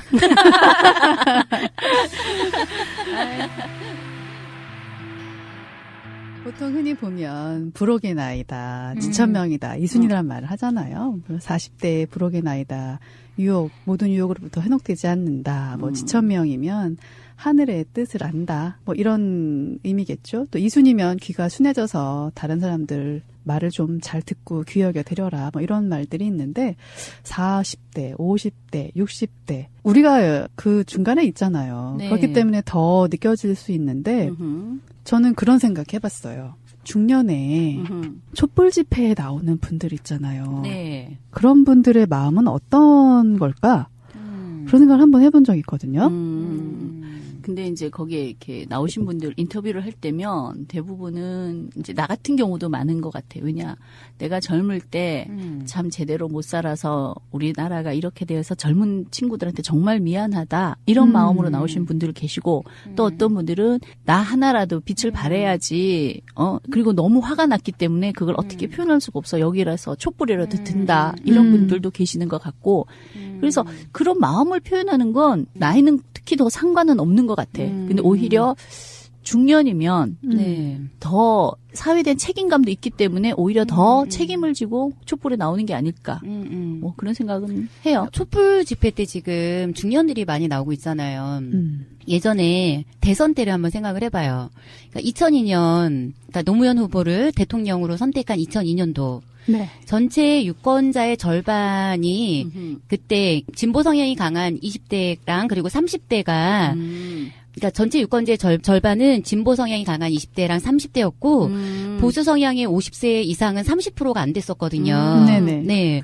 네, 노무현 대통령 때. 그런데 박근혜 후보가 출마했던 18대 대선이요. 네. 이때는 비율이 역전이 됐었어요. 50대 이상이 굉장히 많이 유권자가 많이 늘어났었거든요. 네. 그때 전폭적으로 박근혜 씨를 당선을 시킨 거예요. 찍어서. 50대가. 네, 50대가. 그러니까 연령별 50대 투표율이 그때 당시에 89.9%. 그러니까 박근혜 지지율이 62.5%였어요. 50대가. 그러니까 18대 대선에 그러니까 50대 이게 성적표예요. 그러니까 마주치는 그러니까 어떻게 보면 50대 절반 이상이 그러니까 박근혜 후보를 지지했다라고 생각을 해도 돼요. 네, 그러니까 수치로 보면. 그러니까 이 놀라운 그 투표율로 대선의 판도를 좌지우지한 게 바로 그때 50대. 그러니까 20대랑 비교했을 때 굉장히 확연히 달랐었어요. 네. 그러니까 20대의 대선 투표율은 그때 당시에 65.2%예요. 확실히 다르죠. 그러네요. 네. 이때 근데 65.2%에서 문재인을 지지했던 20대는 65.8%고 30대는 66.5%예요. 그러니까 30대에 이어서 20대가 두 번째로 높은 문을 찍었는데 근데 올해 60세 이상 유권자가 지난 18대 대선 때보다요. 200만 가량이 늘어나서 1,013만 명. 전체 선거에 4명 중 1명꼴이라고 해요. 전례에 만약에 비춰보면은 인구 구성비 면에서 그러니까 우리가 말하는 수구. 보수에 유리해요. 근데 하지만 그러니까 인구 변화와 함께 성향 변화의 변수가 꼽히고 있는 건데요. 과거에 그러니까 좌우, 여야 이런 균형추 역할을 했던 40대가 최근 각종 여론조사에서 보면 진보 성향을 현재 보이고 있고요. 그리고 보수 성향이었던 50대는 여야에서 비슷한 지지를 보이고 있는데 이번 대선에서 그러니까 50대가 한마디로 캐스팅 보더로 그러니까 떠오른 거거든요. 네네. 그러니까 386 세대로 불렸던 이분들이 민주화 세대잖아요. 그렇죠. 이분들이 지금 50대가 됐어요. 그러니까 탄핵 정국도 그래서 영향을 이분들이 그러니까 주도를 하고 있는 거예요. 네. 이분들에서 결국에 80년대 때 한참 막 투쟁했던 분들이 나라가 이 모양 개꼴이 됐으니까 쏟아져 나올 수밖에 없는 거예요. 그러니까 저는 그래서 50대도 캐스팅 보더라고 생각을 하긴 하는데 아까 60%대가 우리 20대, 30대의 투표율이었잖아요. 그렇죠. 근데 19세의 투표율이 70%가 넘었었어요. 19세, 만 19세. 우리나라는 자녀들. 네, 19세, 만 19세부터 투표를 하잖아요. 그렇죠. 이 연령을 그래서 낮춰야 되는 거예요. 그렇죠. 연령을. 18세에 네. 투표를 하자는 그 연령대를 낮춰야 된다는 네. 말은 반드시 통과돼야 되는 네, 거죠. 네. 근데 어차피 뭐 이건 뭐 새누리인지 그 발은 뭘 발랐는지 모르겠는 그 정당들이 뭐 찬성을 안 해줘서 그거는 이번에는 조금 힘들다. 근데 모르죠. 또 해주실란지 그거는 모르겠지만 일단 우리 집에도 유권자만 해도 우리 이제 큰 딸내미도 이제 유권자인데 하긴 제가 하도 팟빵을 틀어놓고 들으니까 요즘은 더 잘하는데 제가 딱 87학번이니까 그 세대인 거야. 왜냐하면 그건 거야. 민주주의가 다 이뤘다고 생각해서 좀 살아보자고 이명박을 찍었다가 아이고 어머니나 이거 큰일이네. 그랬는데 또 왜 속았는지는 모르겠는데 이건 내가 보기엔 부정은 있었어 아무튼. 네. 박근혜가 된 건 더 이상해. 당했고. 소년이 네. 되게 똑똑한데요. 아, 나 여기 오면서 똑똑해졌어. 나 진짜 이런 거 알고 싶지 않았다고. 꽃내미가 정말 잘 지적해 주셨는데 2002년에 대비해서 2012년 대선에서 보수화하기는 했어요. 그런데 2007년에 쏠림에서 빠져나와서 진보 쪽으로 약간 이동을 했다는 현상이 있어요. 윗세대와는 완전히 다른 궤적인 거죠. 50대를 쪼개보면요. 50대 전반, 그러니까 1963년에서 67년생? 딱 언니 곧 나이 또래죠. 저는 그보다는 어려요. 네. 뉴턴 현상이 이제 뚜렷하게 아하. 나타난 건데요. 이들이 2012년 대선 때 40대 후반이란 말이에요. 그쵸? 그런데 1987년 민주화 세대. 그럼. 그때 20대 시절에 민주화를 경험했던 세대예요. 그렇기 때문에 이 세대가 50대를 전반으로 진입하는 거죠. 그래서 2017년 대선은 굉장히 중요한 대선이 되는 거예요. 특히 이들이 젊은 시절의 투표 성향이 어느 정도 유지되고 있어요. 하지만 50대에 진입했을 때 그 가능성, 진보 쪽으로의 가능성이 더 크다는 거예요. 근데 난 솔직히는 지금 우리가 바라는 건 진보는 아니라고 생각해. 이건 합리적인 보수고 새누리와 바른 걔들은 보수가 아니야. 걔들은 그냥 지들 밥그릇만 챙기는 그런 수구. 당이기 때문에 네. 걔들은 보수가 아니라고 생각해. 근데 사람들이 어떤 보수라고 자기들을 외치는 그런 사람들이 걔들은 착각하고 그냥 있는 게 보수 있어. 공사를 해야 되는 애들이지 보수당은 아닌 것 같아. 보수공사도 안 될 것 같고요. 걔네들은 그냥 분쇄를 시켜버려야 되고, 네, 그 사람들은 저는 수구라고 생각을 합니다. 네, 수구. 맞아요. 꼴통. 50대, 60대를 싸잡아서 왜 새누리를 지지하는 콘크리트 세대라고 생각하는 분들이 굉장히 많은데 이건 잘못된 거라는 거예요. 저희 둘이 말하는 게 콘크리트도 세월이 지나면 부서져. 깨져요. 그럼. 그렇죠. 이제 꼴통 났어, 이제. 50대가 자기 정치적 신념을 바꿔서 그래 된 건 아니에요. 아니에요. 하지만 사람이 나이를 먹으면 또 절대 바뀌지도 않아요. 합리적으로 된 거고 걔들이 보수가 아니고 제대로 된 사람이 아니고 그랬다는 걸 이제 우리가 알게 된 거지. 가면을 쓰고 있었던 거야. 네. 그렇게 생각해요, 나는. 아, 언니 정말 말 잘했다. 콘크리트는 언젠가는 깨져요. 그게 한계가 어느 만큼인지 모르겠는데 우리나라가 원래 날림 공사를 많이 해가지고 남들은 다른 나라 가는 몇십 년씩도 가는 게 우리는 10년, 20년 만에도 벽에 금 가고 그러잖아. 아파트가. 그 10년 됐어. 이제 한계가 온 거야. 금 가고 있어. 이제. 벌써 2개로 짜게졌잖아. 그치?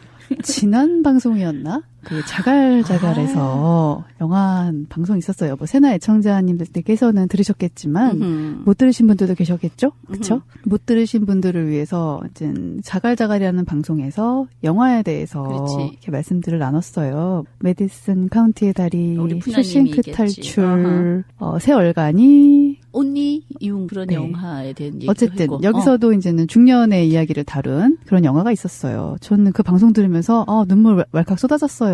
아, 그랬어요? 네. 나는 메디슨 카운티의 달이 영화 보고 펑펑 울다가 책 보고는 더 많이 울었어. 전 책을 먼저 봤던 것 같아요. 오. 네. 그때 영화가 저는 20살 땐가 제가 19살 땐가 아마 그때였어요. 아하. 그래서 그런 감성을 솔직하게 이해를 잘 못 느낄 때여서 이제 크니까 이제 그런 느낌을 이해를 하죠. 거기서 질문이 그거였었어.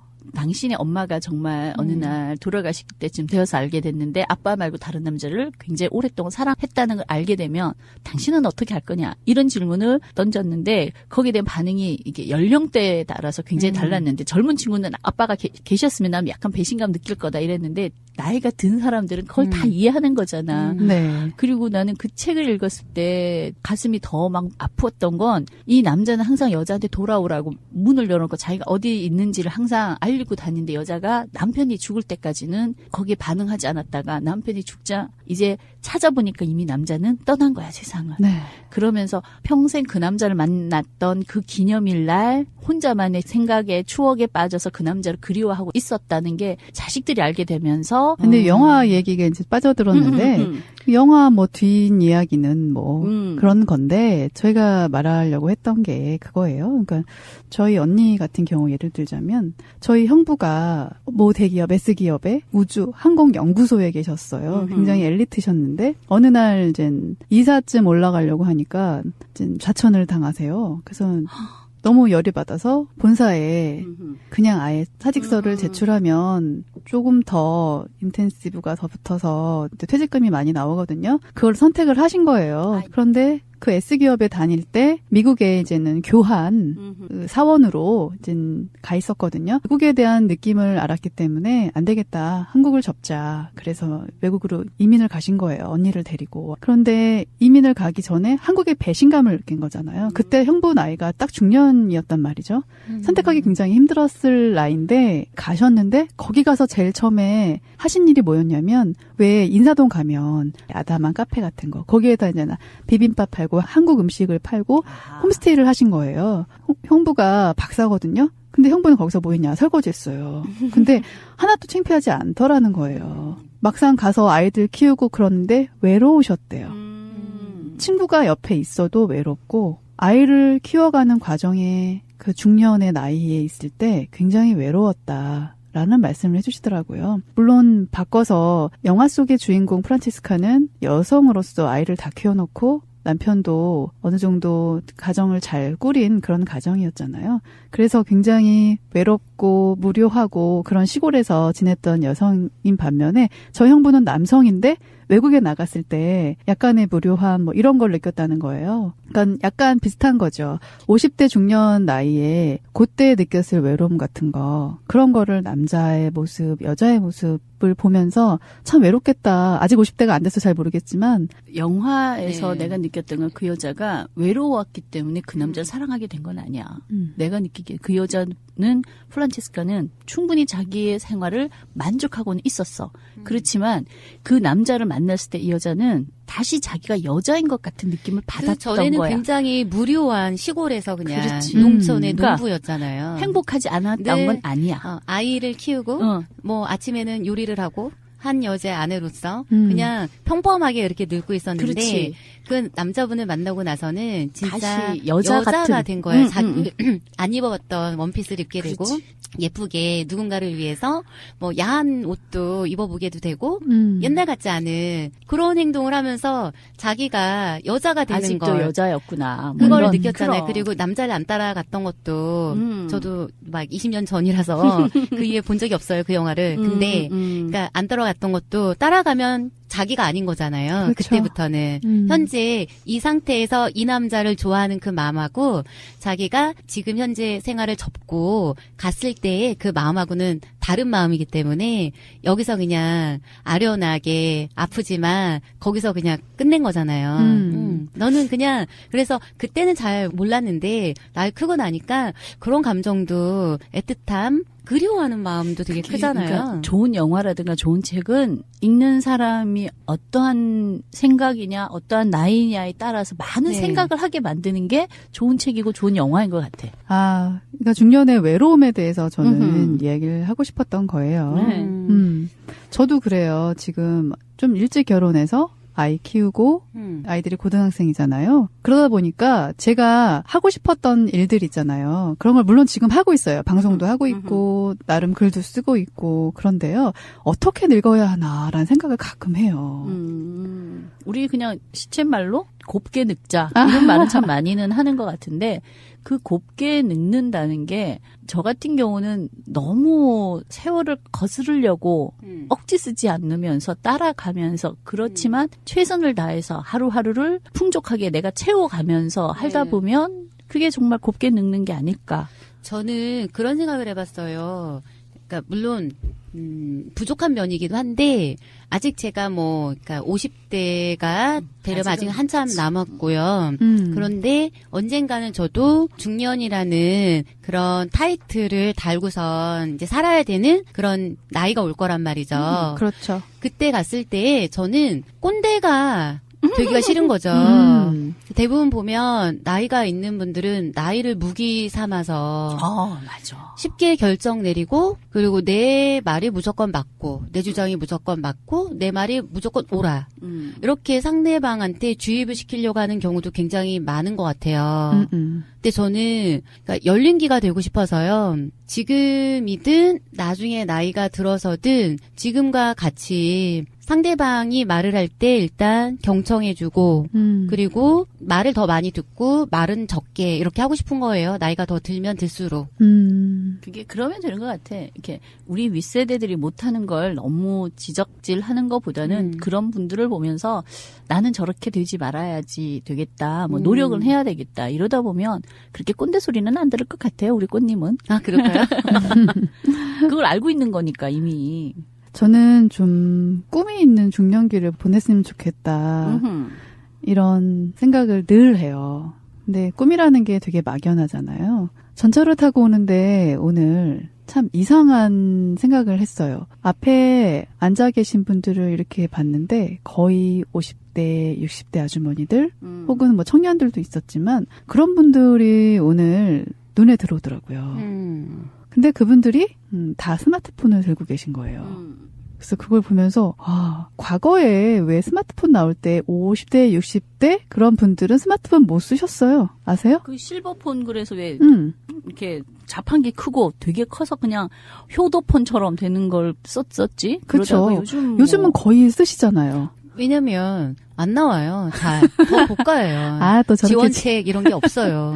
저는 그렇게 생각해요. 저도 예전에는 정말 가전제품을 사면 그 설명서를 굉장히 열심히 읽어보다 어느 순간부터 안 읽게 됐어요. 그런데 핸드폰도 정말 스마트폰을 바꾸게 된 이유가 너무 뒤처지다 보면 정말 계속 애들한테 뭔가를 물어봐야 되고 그러면 짐 같은 느낌을 주게 되잖아요. 네. 그래서 내가 남들처럼 아주 잘 쓰지는 못하더라도 얼리 어댑터처럼은 못 되더라도 남들이 다 하는 거 쓰는 거 정도는 해야 되겠다. 그러면서 이제 조금씩 자꾸 배우려고 하고 우리 애들한테 막 가르쳐달라면 짜증은 내지. 이것들이 이제 좀 짜증을 낸다. 한 2번, 3번만 가르쳐주면 되는데. 그런데 제가 전철을 타고 이제는 그 얘기를 왜 했냐면 어떤 아주머니를 계속 봤는데 스마트폰을 계속 보시면서 뭔가를 하고 밑에를 내려다보시고 스마트폰을 계속 뭔가 하시면서 밑에를 내려다보시는 거예요. 궁금하잖아요. 저 궁금한 거 못 참잖아요. 아시죠? 호기심 천국. 그래서 슬쩍 일어났어요. 어차피 내릴 때도 됐고 일어나서 이렇게 봤더니 그 아주머니께서 일본어를 공부하고 계시더라고요. 와우. 저 정말 깜짝 놀랐어요. 저거구나. 제가 볼 때 한 60대 한 초반 정도 돼 보이셨어요. 머리도 희끗희끗하고 옷 입은 거 보면 대충 이제 나이가 알잖아요. 그 나이 또래를 보이셨는데 그걸 가지고 이제 일본어를 계속 이제 해석하시면서 하시는 것 같더라고요. 그래서 야, 저 아주머니도 꿈이 있으시구나라는 생각을 하니까 굉장히 긍정적인 그런 마인드가 딱 저한테 박히더라고요. 자극도 받았겠어요. 그래서 저도 이제 꿈을 가져야 된다는 그런 생각을 하고 왔는데 저도 올해 공부를 하고 싶다는 어떤 그런 꿈이 있잖아요. 모르겠어요. 방송하면서 바쁘지만 그래도 그런 꿈을 갖고 희망을 갖고 산다는 거. 그게 저는 지금 행복하거든요. 네. 일단 그렇게 생각을 하면 언젠가는 저는 그게 꼭 굳이 올해가 아니어도 내년이든 후년이든 제 생각에는 생각을 계속 하다 보면 행동으로 옮겨지는 거를 제 경우는 많이 제가 겪었거든요. 네. 그래서 저는 별 언니에게도 해주고 싶은 말은 딱 못 박아서 할 수는 없어요. 왜냐하면 여건은 우리가 늘 바뀌니까요. 그렇죠. 굉장히 지금 또 바쁘고 그렇기 때문에 지금 당장 꼭 해야 되는데 못해. 그러면 굉장히 스트레스예요. 맞아. 근데 하고 싶은데 어쨌든 일단 열어놓고 나면 뭐 언젠간 하게 되니까 그렇게 긍정적으로 이렇게 받아들이면서 현실을 좀 직시하면서 좀 편안해질 것 같아요. 고마워요. 그럴 것 같아. 맞아. 우리가 아는 만큼 네. 보이고 또 우리가 뭔가를 생각하고 있어야 그 기회가 왔을 때 딱 이게 기회구나 딱 찾을 수가 있는 거지. 아무 생각 없이 그냥 집에서 푹 퍼져서 누구처럼 맨날 드라마만 보고 있다가 발전이 없잖아. 곧 내려오실 그분. 제가 아는 언니가 있는데 언니는 유방암 수술을 해서요. 한쪽 가슴이 없었어요. 그런데 어느 날 언니가 전화를 했어요. 저한테. 야, 나 한쪽 가슴 성형 수술하기로 했다. 보건 수술. 네, 성형 보건 수술이라고 하죠. 맞아요. 언니가 자신감을 잃었었거든요. 근데 그걸 복원을 하고 아무 이상 없대요. 그래서 좀 약간 맵시가 좋아졌잖아요. 물론 브레이저로 이제는 어느 정도 커버를 했었는데 맵시가 좋아졌잖아요. 그리고 언니가 림프구를 굉장히 많이 잘랐어요. 오른손을. 그래, 오른팔에 있는. 그래서 오른손을 잘 못 써요. 그런데 언니가 수목화를 그려요. 수목한데 아주 띄엄띄엄 천천히 왼손잡이가 아니기 때문에 오른손으로 이제는 띄엄띄엄 해서 그려요. 그래서 한 점 한 점 지금 쌓아가고 있거든요. 이걸로 인천에 이제 문화예술회관이 있어요. 거기서 전시회를 하는 게 꿈이에요. 멋지다. 정말 멋져요. 지금 55살이거든요. 그러니까 그런 분들이 정말 꽃중년인 것 같아. 네. 그지 막 그 연예인들처럼 꾸며서가 아니라 네. 연예인들처럼 뭐 몸매 잘 관리하고 뭐 얼굴에 누구처럼 리프팅하고 무슨 주사 맞고 그래서 보이는 모습이 좋은 게 아니라 정말 그런 분들이 계속해서 뭔가를 자기 자신을 개발해내고. 그렇지. 봐봐요. 우리가 10대 때에도 꿈을 꿔요. 20대에도 꿈을 꿔요. 30대에도 꿈을 꿔요. 근데 그 이상 되면 어느 순간 꿈을 안 꾸게 돼요. 그러니까 희망을 못 보게 된다고 해야 되나요? 현실에 안주하게 되는 네. 거죠. 뭔가 도전할 생각도 안 하고. 하지만 50대가 돼서 그렇게 뭔가를 하려고 하시는 분들을 보면 제2의 어떤 그러니까 꿈을 꾸시는 거잖아요. 그런 분들이 진짜 꽃중년이고 미중년인 것 같아요. 준마렐라. 네. 나도 이제 정말 딱 한국 나이 50.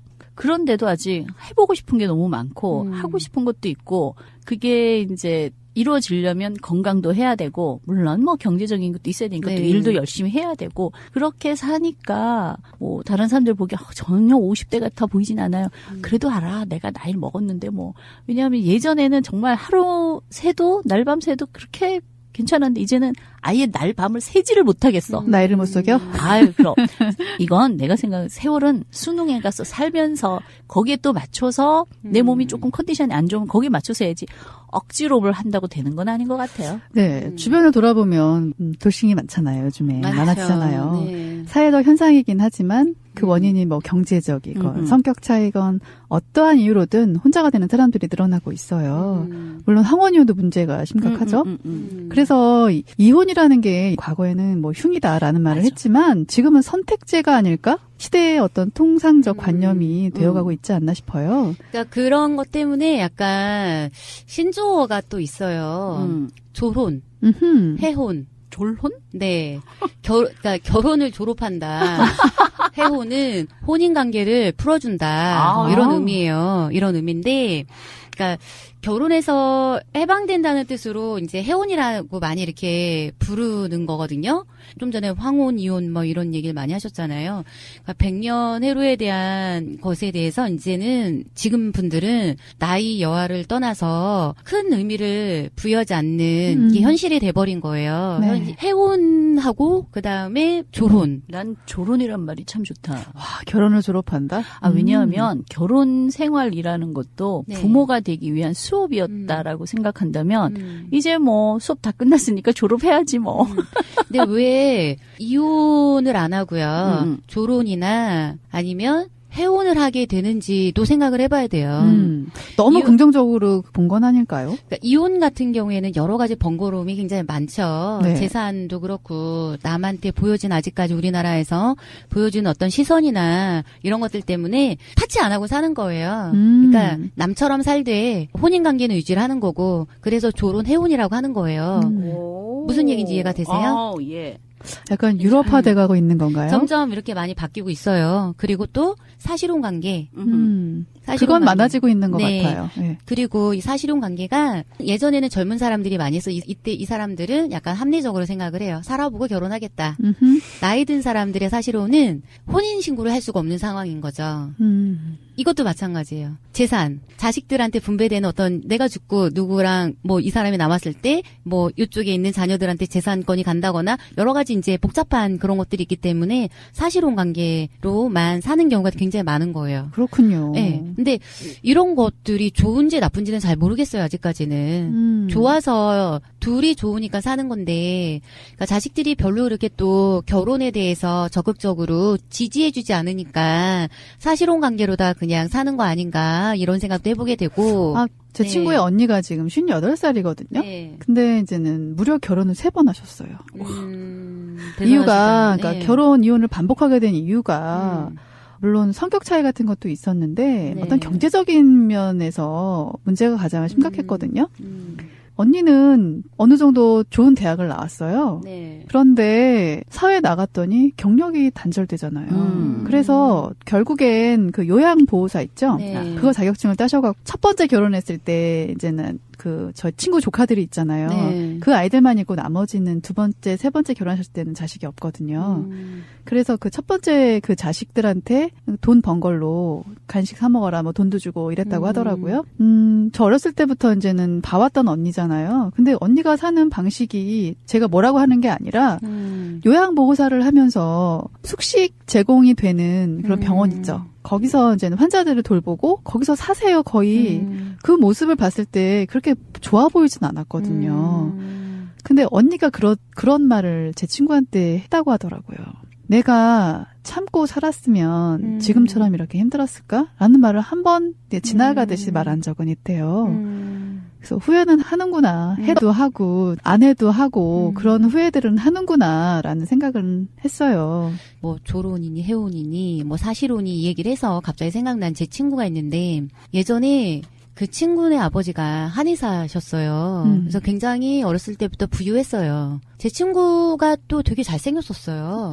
배용준 닮았었어요. 아, 남자친구? 네, 남자애가 배용준 닮았을 정도로 굉장히 예쁘고 잘생겼었어요. 근데 이 친구가 어렸을 때 제가 그 동네 살지 않았었으니까 그 친구에 대해서 모르는 부분도 되게 많았고 그다음에 소문으로만 들었던 것도 굉장히 많았고 했는데 어떤 면에서는 애가 되게 독선적이기도 하고 좀 못되게 보이기도 했고 지만 안다 뭐 이기주의다 뭐 이런 소리도 굉장히 많이 들었던 친구였었어요. 네. 근데 나중에 알고 보니까 가정이 아버지가 2번 결혼을 하셨던 거예요. 자기를 낳아준 친어머니는 자기 아버지 사이에서 낳은 아이긴 한데 자기는 한데 엄마가 다른 데서 이미 한번 결혼을 하셨다가 이제 뭐 사별인지 이혼인지 모르겠지만 와서 자기 아버지랑 결혼을 하신 거예요. 아, 그랬군요. 네. 그런데 제가 이제 벌써 지금 나이랑 뭐 20년 전, 30년 전으로 거슬러 올라가면 그때는 그게 좀 약간 이상해 보였지. 네, 예, 그럴 그쵸? 때였었어요. 대부분 사람들이 그거를 약간 좀 숨기기도 하고 쉬쉬하기도 하고 막 이런 분위기였었거든요. 사회적인 분위기가 별로 지금처럼 이렇게 쿨하진 않았었거든요. 네. 제가 어렸을 때만 해도. 근데 그 친구가 대학교를 가서 유학을 갔어요. 이 친구가 굉장히 뭐 약간 낭만적이기도 해서 여행도 많이 다니고 그랬는데 사고로 죽었어요. 아이고. 아마도 그러니까 그 형이 얘기를 해주는 게 뭐 사고사인 것 같다고 하더라고요. 그러니까 낚시를 굉장히 좋아했던 친구였는데 낚시하다가 아무래도 거기서 이렇게 사고로 이렇게 죽은 것 같다. 근데 문제는 그 이후부터 그 친구가 죽고 나니까 제 친구의 아버지가 재산이 되게 많았거든요. 아, 그 친구의 어머니랑 재산 분쟁이 일어났구나. 네. 아이고. 근데 엉뚱하게도 엄마가 낳아놓고 온 그쪽 집 자식들 있죠. 아무런 권리도 없는데 권한도 없는데 분쟁이 왜냐면 그 아버지가 약간 그때 당시 연세가 굉장히 많으셔서 치매기도 있고 했었던 걸로 제가 기억을 해요. 세상에. 그리고 또 아들 죽고 그래서 사고로 그렇게 보내고 나서 더 많이 그렇게 힘든데 더 많이 그때 쇠약해지셨던 것 같아요. 힘들잖아요. 그러면 정신적으로 충격도 오고 하니까 치매가 있으면 그게 더 심하게 왔던 것 같아요. 세상에. 그래서 돈이 웬수다 네, 진짜. 그것 때문에 근데 되게 웃겼던 거는 그런데 그 친구의 형도 그 엄마가 낳은 자식이거든요. 근데도 그 재산을 이쪽 아들한테 안 주고 그러니까 자기가 이렇게 두고 온 자식들 있죠. 네. 그 자식들한테 주려고 한다는 것 자체가 제가 조금 그 마음인 거예요. 낳고 왔지만 네. 그들한테 더 미안한 거지. 낳고 자기가 돌보지 못한 자식에 그치. 대한 어떤 미안함? 이런 것 때문일 거라고 저는 생각해요. 두고 그렇구나. 왔다는 거에 대한 미안함을 그래도 그걸로 권리가 없어요. 없지, 당연히. 법적으로. 당연히 없죠. 네. 그게 이제 근데 어쨌든 이게 집안 싸움이 나서 난리가 났었어요. 돈이 웬수야? 아 맞아. 그래서 아마 지금 사실혼 관계를 맞아요, 맞아. 유지하시는 분들이 좀 있는 것 같고 하는 것 같아요. 제가 이혼을 했잖아요. 그게 법적으로 얼마나 골치 아픈지 몰라요. 그래서 그걸 정말 다시는 안 하고 싶어. 아, 자신이 결정한 삶에 충실한 그런 중년이 진정한 멋진 사람이잖아요. 그렇죠. 이혼을 했건 아까 말한 조론이건 굉장히 좀 회원이건 너무 미화적으로 표현한 것 같아서 좀 약간 당황스럽긴 하지만 있는 건 알았지만 약간 저는 미화됐다는 생각을 했었거든요.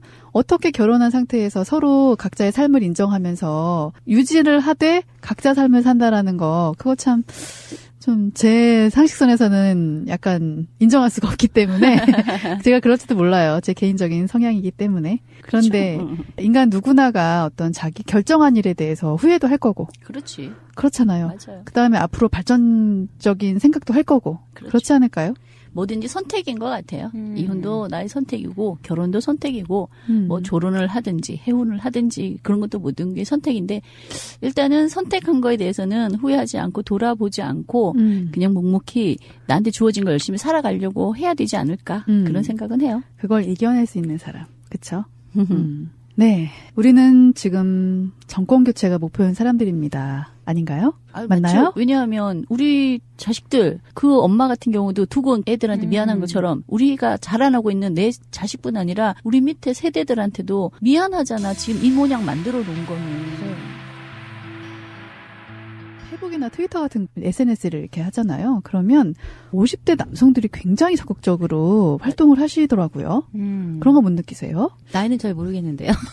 아니 근데 사진을 보면 대충 이렇게 젊은 사람은 아니구나 이렇게 느껴지면 프로필에 보통 나이가 있는 사람이고 없는 사람이 이렇게 있어요. 그런데 쓰는 언어나 그런 단어나 그거 문장들을 말하려고 보면 그랬어요, 저도. 네. 문장력을 보면 그러니까 20대에 쓴 사람의 어떤 표현력하고 나이대가 40대, 50대에 쓰신 분들의 표현력하고 좀 달라요. 다르지. 그리고 우리가 보면 이분들뿐만이 아니라 우리가 뭐 국조원의 후예들로 보이는 또는 시발단으로 보이는 이런 사람들이 또 막 활발하게 와 우리가 보통 달걀이라고 하는 그런 네네네. 트위터 계정들 보면 사진 없는 네, 그런 아니면 예쁜 여자 사진들을 이렇게 달고서 활동하시는 그게 막 활발해졌어요. 네. 근데 그런 분들뿐만이 아니라 과거에 보면 시발단들 댓글 부대들 중에서 보면 그러니까 탈북자 출신들도 있었다고 그때 기사에 나온 적이 있었거든요. 네, 본 기억 나요. 네, 언어 이렇게 문장력이 있잖아요. 우리나라에서 배운 문장력은 또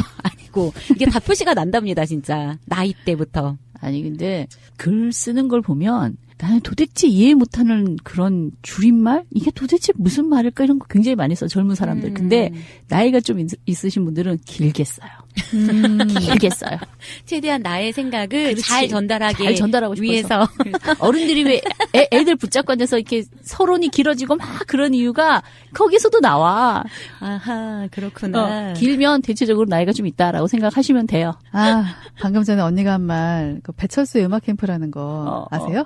알지. 네. 아유, 그걸 모르면. 거기에서 어느 날 방송에서 나이 50 넘은 사람들은 사회 탓 그만하고 젊은이들에게 미안하다고 해야 한다. 사회를 이렇게 만든 책임이 있기 때문이다라고 말한 적이 있어요. 갑자기 그 생각이 나는데 그러니까 50대 인구 통계를 보면요. 2016년 말에 기준으로 842만 명? 굉장히 많이 늘었어요. 굉장히 많죠. 네. 아까 이제 꽃님이가 대충 말씀해 그치. 주셨잖아요. 우리나라 전 인구의 16.3%예요. 16.3 거의.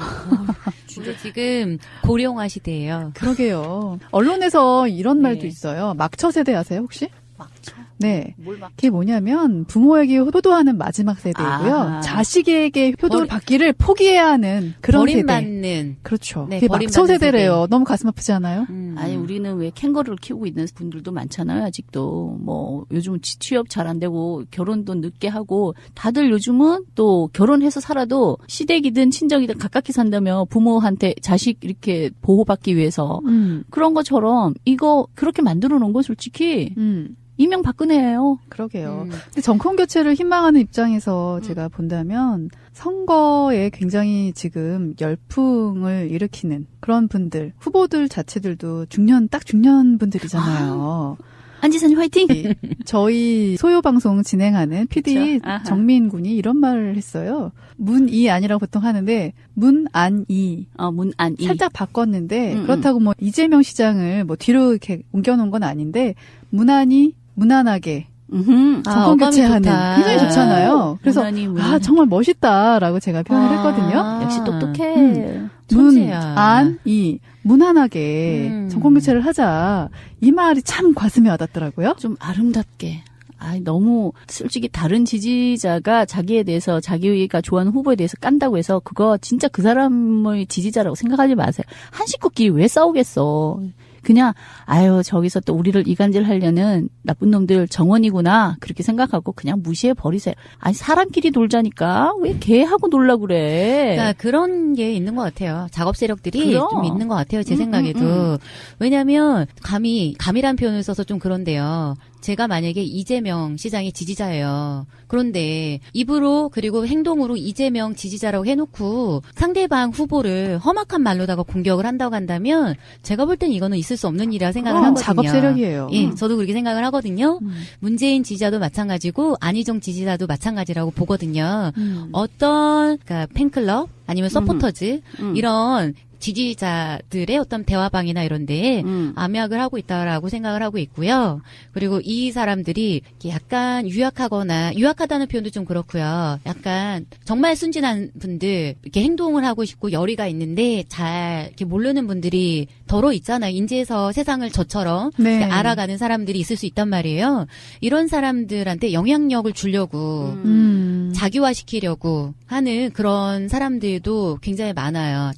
우리가 중심을 잘 잡고 매의 눈이 돼서 그런 사람들을 잘 골라내는 그런 눈도 갖고 있어야 될 필요성이 있어요. 일단은 나쁜 쪽이 그리우면 아유 저건 그냥 정원이구나 저도 생각해버려. 그렇게 생각해요. 네. 왜냐하면 형제끼리 뭘 싸우겠어. 같은 민주 세력들끼리 네. 민주당 후보들끼리 왜 싸우겠어요. 네. 그냥 이간질 시키려는 네. 사람이구나. 좋은 점만 말하기도 넘쳐나거든요. 그럼요. 밤을 새라고 해도 몇 날 며칠 밤을 새라고 해도 셀 거거든요. 이 새 후보들 굉장히 소중하고 굉장히 좋은 분들이거든요. 그렇죠. 대통령은 결국 한 분이 되는 거니까 나머지 분들의 정책이나 아니면 생각했던 거를 버리지 않을 거 아니에요. 그렇죠. 이분들의 이런 소중한 아이디어들이 그러니까 나중에 다 채택이 돼서 정권 교체가 돼서 정말 아름다운 국가를 만들 수 있는데 힘을 쏟을 수 있도록 그러니까 우리가 옆에서 도와줘야 된다고 생각을 하는 네. 건데요. 그런데 지금 각 대화방마다 굉장히 넘쳐나잖아요. 아마 소니 언니가 있는 대화방, 별이 언니가 있는 대화방, 제가 속해 있는 대화방 굉장히 많을 거예요. 근데 이분들 중에서 보면 다는 아니거든요. 정말 눈팅만 하는 분들도 계시고 그리고 또 정말 열심히 좋은 점만 홍보하시는 분들도 굉장히 많으세요. 네. 근데 이 중에 몇 명 네거티브 하세요. 네거티브. 누구를 지지한다고 하면서 상대 후보를 네거티브 하세요. 그러면서 자기는 비판을 한대요. 비난인데. 네네. 네거티브는 비판이 될 수가 없어요. 그건 비난이라고 보거든요. 만약에 그러니까 포지티브를 못할 것 같으면 그냥 자기가 좋아하는 분의 정책을 올리세요. 아, 그거 굉장히 좋은 네. 방법인데요. 네. 저도 네거티브 하는 방식을 딱 보이면 그분께 이제는 개인 퇴를 합니다.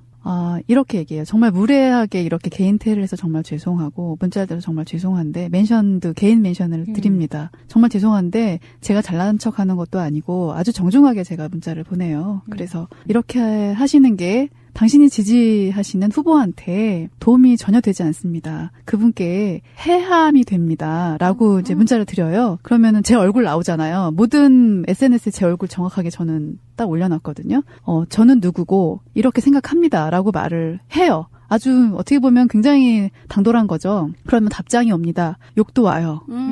욕와도 저는 그냥 넘기는 사람이니까 아 그랬습니까? 그렇게 보입니까? 그래도 문 지지자는 어떻고 이 지지자는 어떻고 서로 이렇게 하지 않습니까? 라고 또 한참 또 글을 써요. 그거 하느라고 한 30분씩 제가 옥신각신할 때가 있거든요. 그러면 그때 그렇게 말을 해줘요. 어차피 정권 교체가 목표 아닙니까? 그러면 같이 가야 되지 않습니까? 라고 이제는 문자를 단문으로 이제는 써요. 그거를 몇 번 하다 보니까 제가 또 확인을 또 해요. 그분들이 예전에 어떻게 이렇게 올렸나라고 이제 확인을 몇 명 하거든요. 이렇게 마음이라는 거 이렇게 담아놓으면 트위터 같은 경우는 그분이 뭐 어떻게 한지 이렇게 나와요. 그렇겠죠? 나름대로의 모니터를 좀 또 합니다. 그래서 제 나름대로의 방법이에요. 이런 방법이 먹힐진 몰라도 전 하는 거예요. 왜냐하면 정말 욕되게 하지 맙시다. 세 분을. 저도 욕 엄청나게 먹었어요. 저 같은 경우에는 그러니까 저는 이런 성향이에요. 저는 세 분이 되게 좋아요. 무난히 이 세 분이 정말 좋거든요. 그런데 누군가가 일방적으로 누구 특정 후보를 막 공격을 해요. 그러면 저는 그 사람 편이 돼줘요. 옛날 학교 다닐 때도 그랬었거든요. 일방적으로 제 친구들 중에서 가난하고 힘없고 이런 친구들을 굉장히 괴롭히고 따시키고 이런 친구들이 있었어요. 근데 이건 제 성격이기 때문에 변하지 않더라고요. 그 친구 편을 들어줘요. 저 같은 경우에는 일방적으로 보이니까요. 그래서 오해를 많이 하죠. 사람들이 학교 다닐 때도 제가 쟤를 좋아하는구나.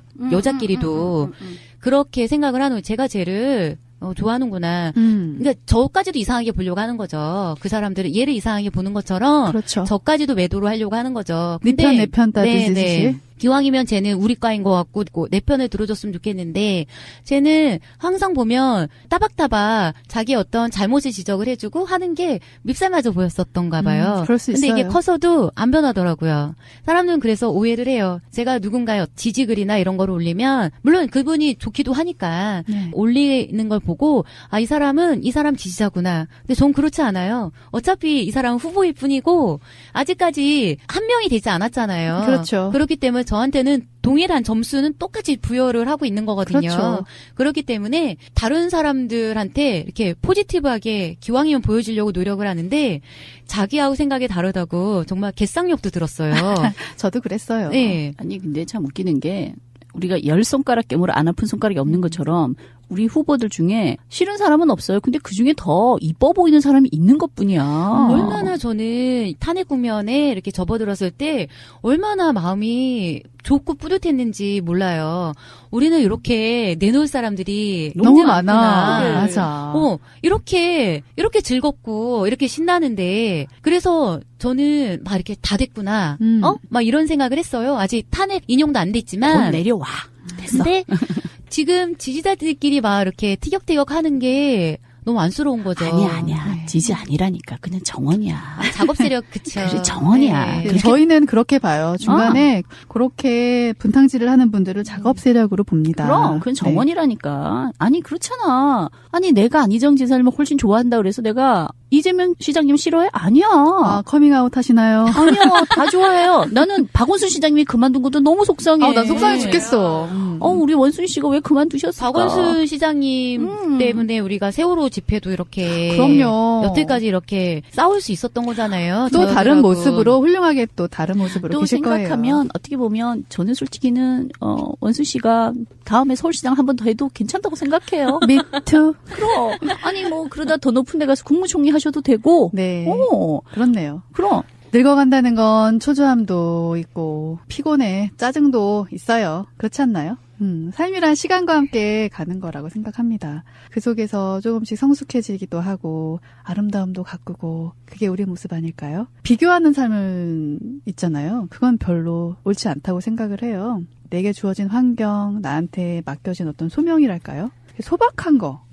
그걸 인정하는 그런 삶? 그것이 지금의 중년이지 않을까 싶어요. 삶이란 참 아름다워요. 우리는 늘 사랑할 수 있는 사람이잖아요. 당연하죠. 저희 커피팀은 너무 사랑에 충만한 나머지 항상 사랑으로 끝난답니다. 어떤 분이 묻더군요. 진한 사랑을 하고 싶은 나이가 지금이 아닌가? 그래서 제가 말했어요. 인간은 사랑하기 위해서 태어났고 사랑받기 위해서 태어난 존재다. 오. 우리는 방송을 하면서 이렇게 가치를 두고 있잖아요. 여러분도 방송을 들으면서 마음으로 조금 느끼셨으면 좋겠습니다. 저희는 정권 교체를 사랑합니다. 네, 여러분 사랑합니다. 사랑합니다. 사랑해 주실 거죠?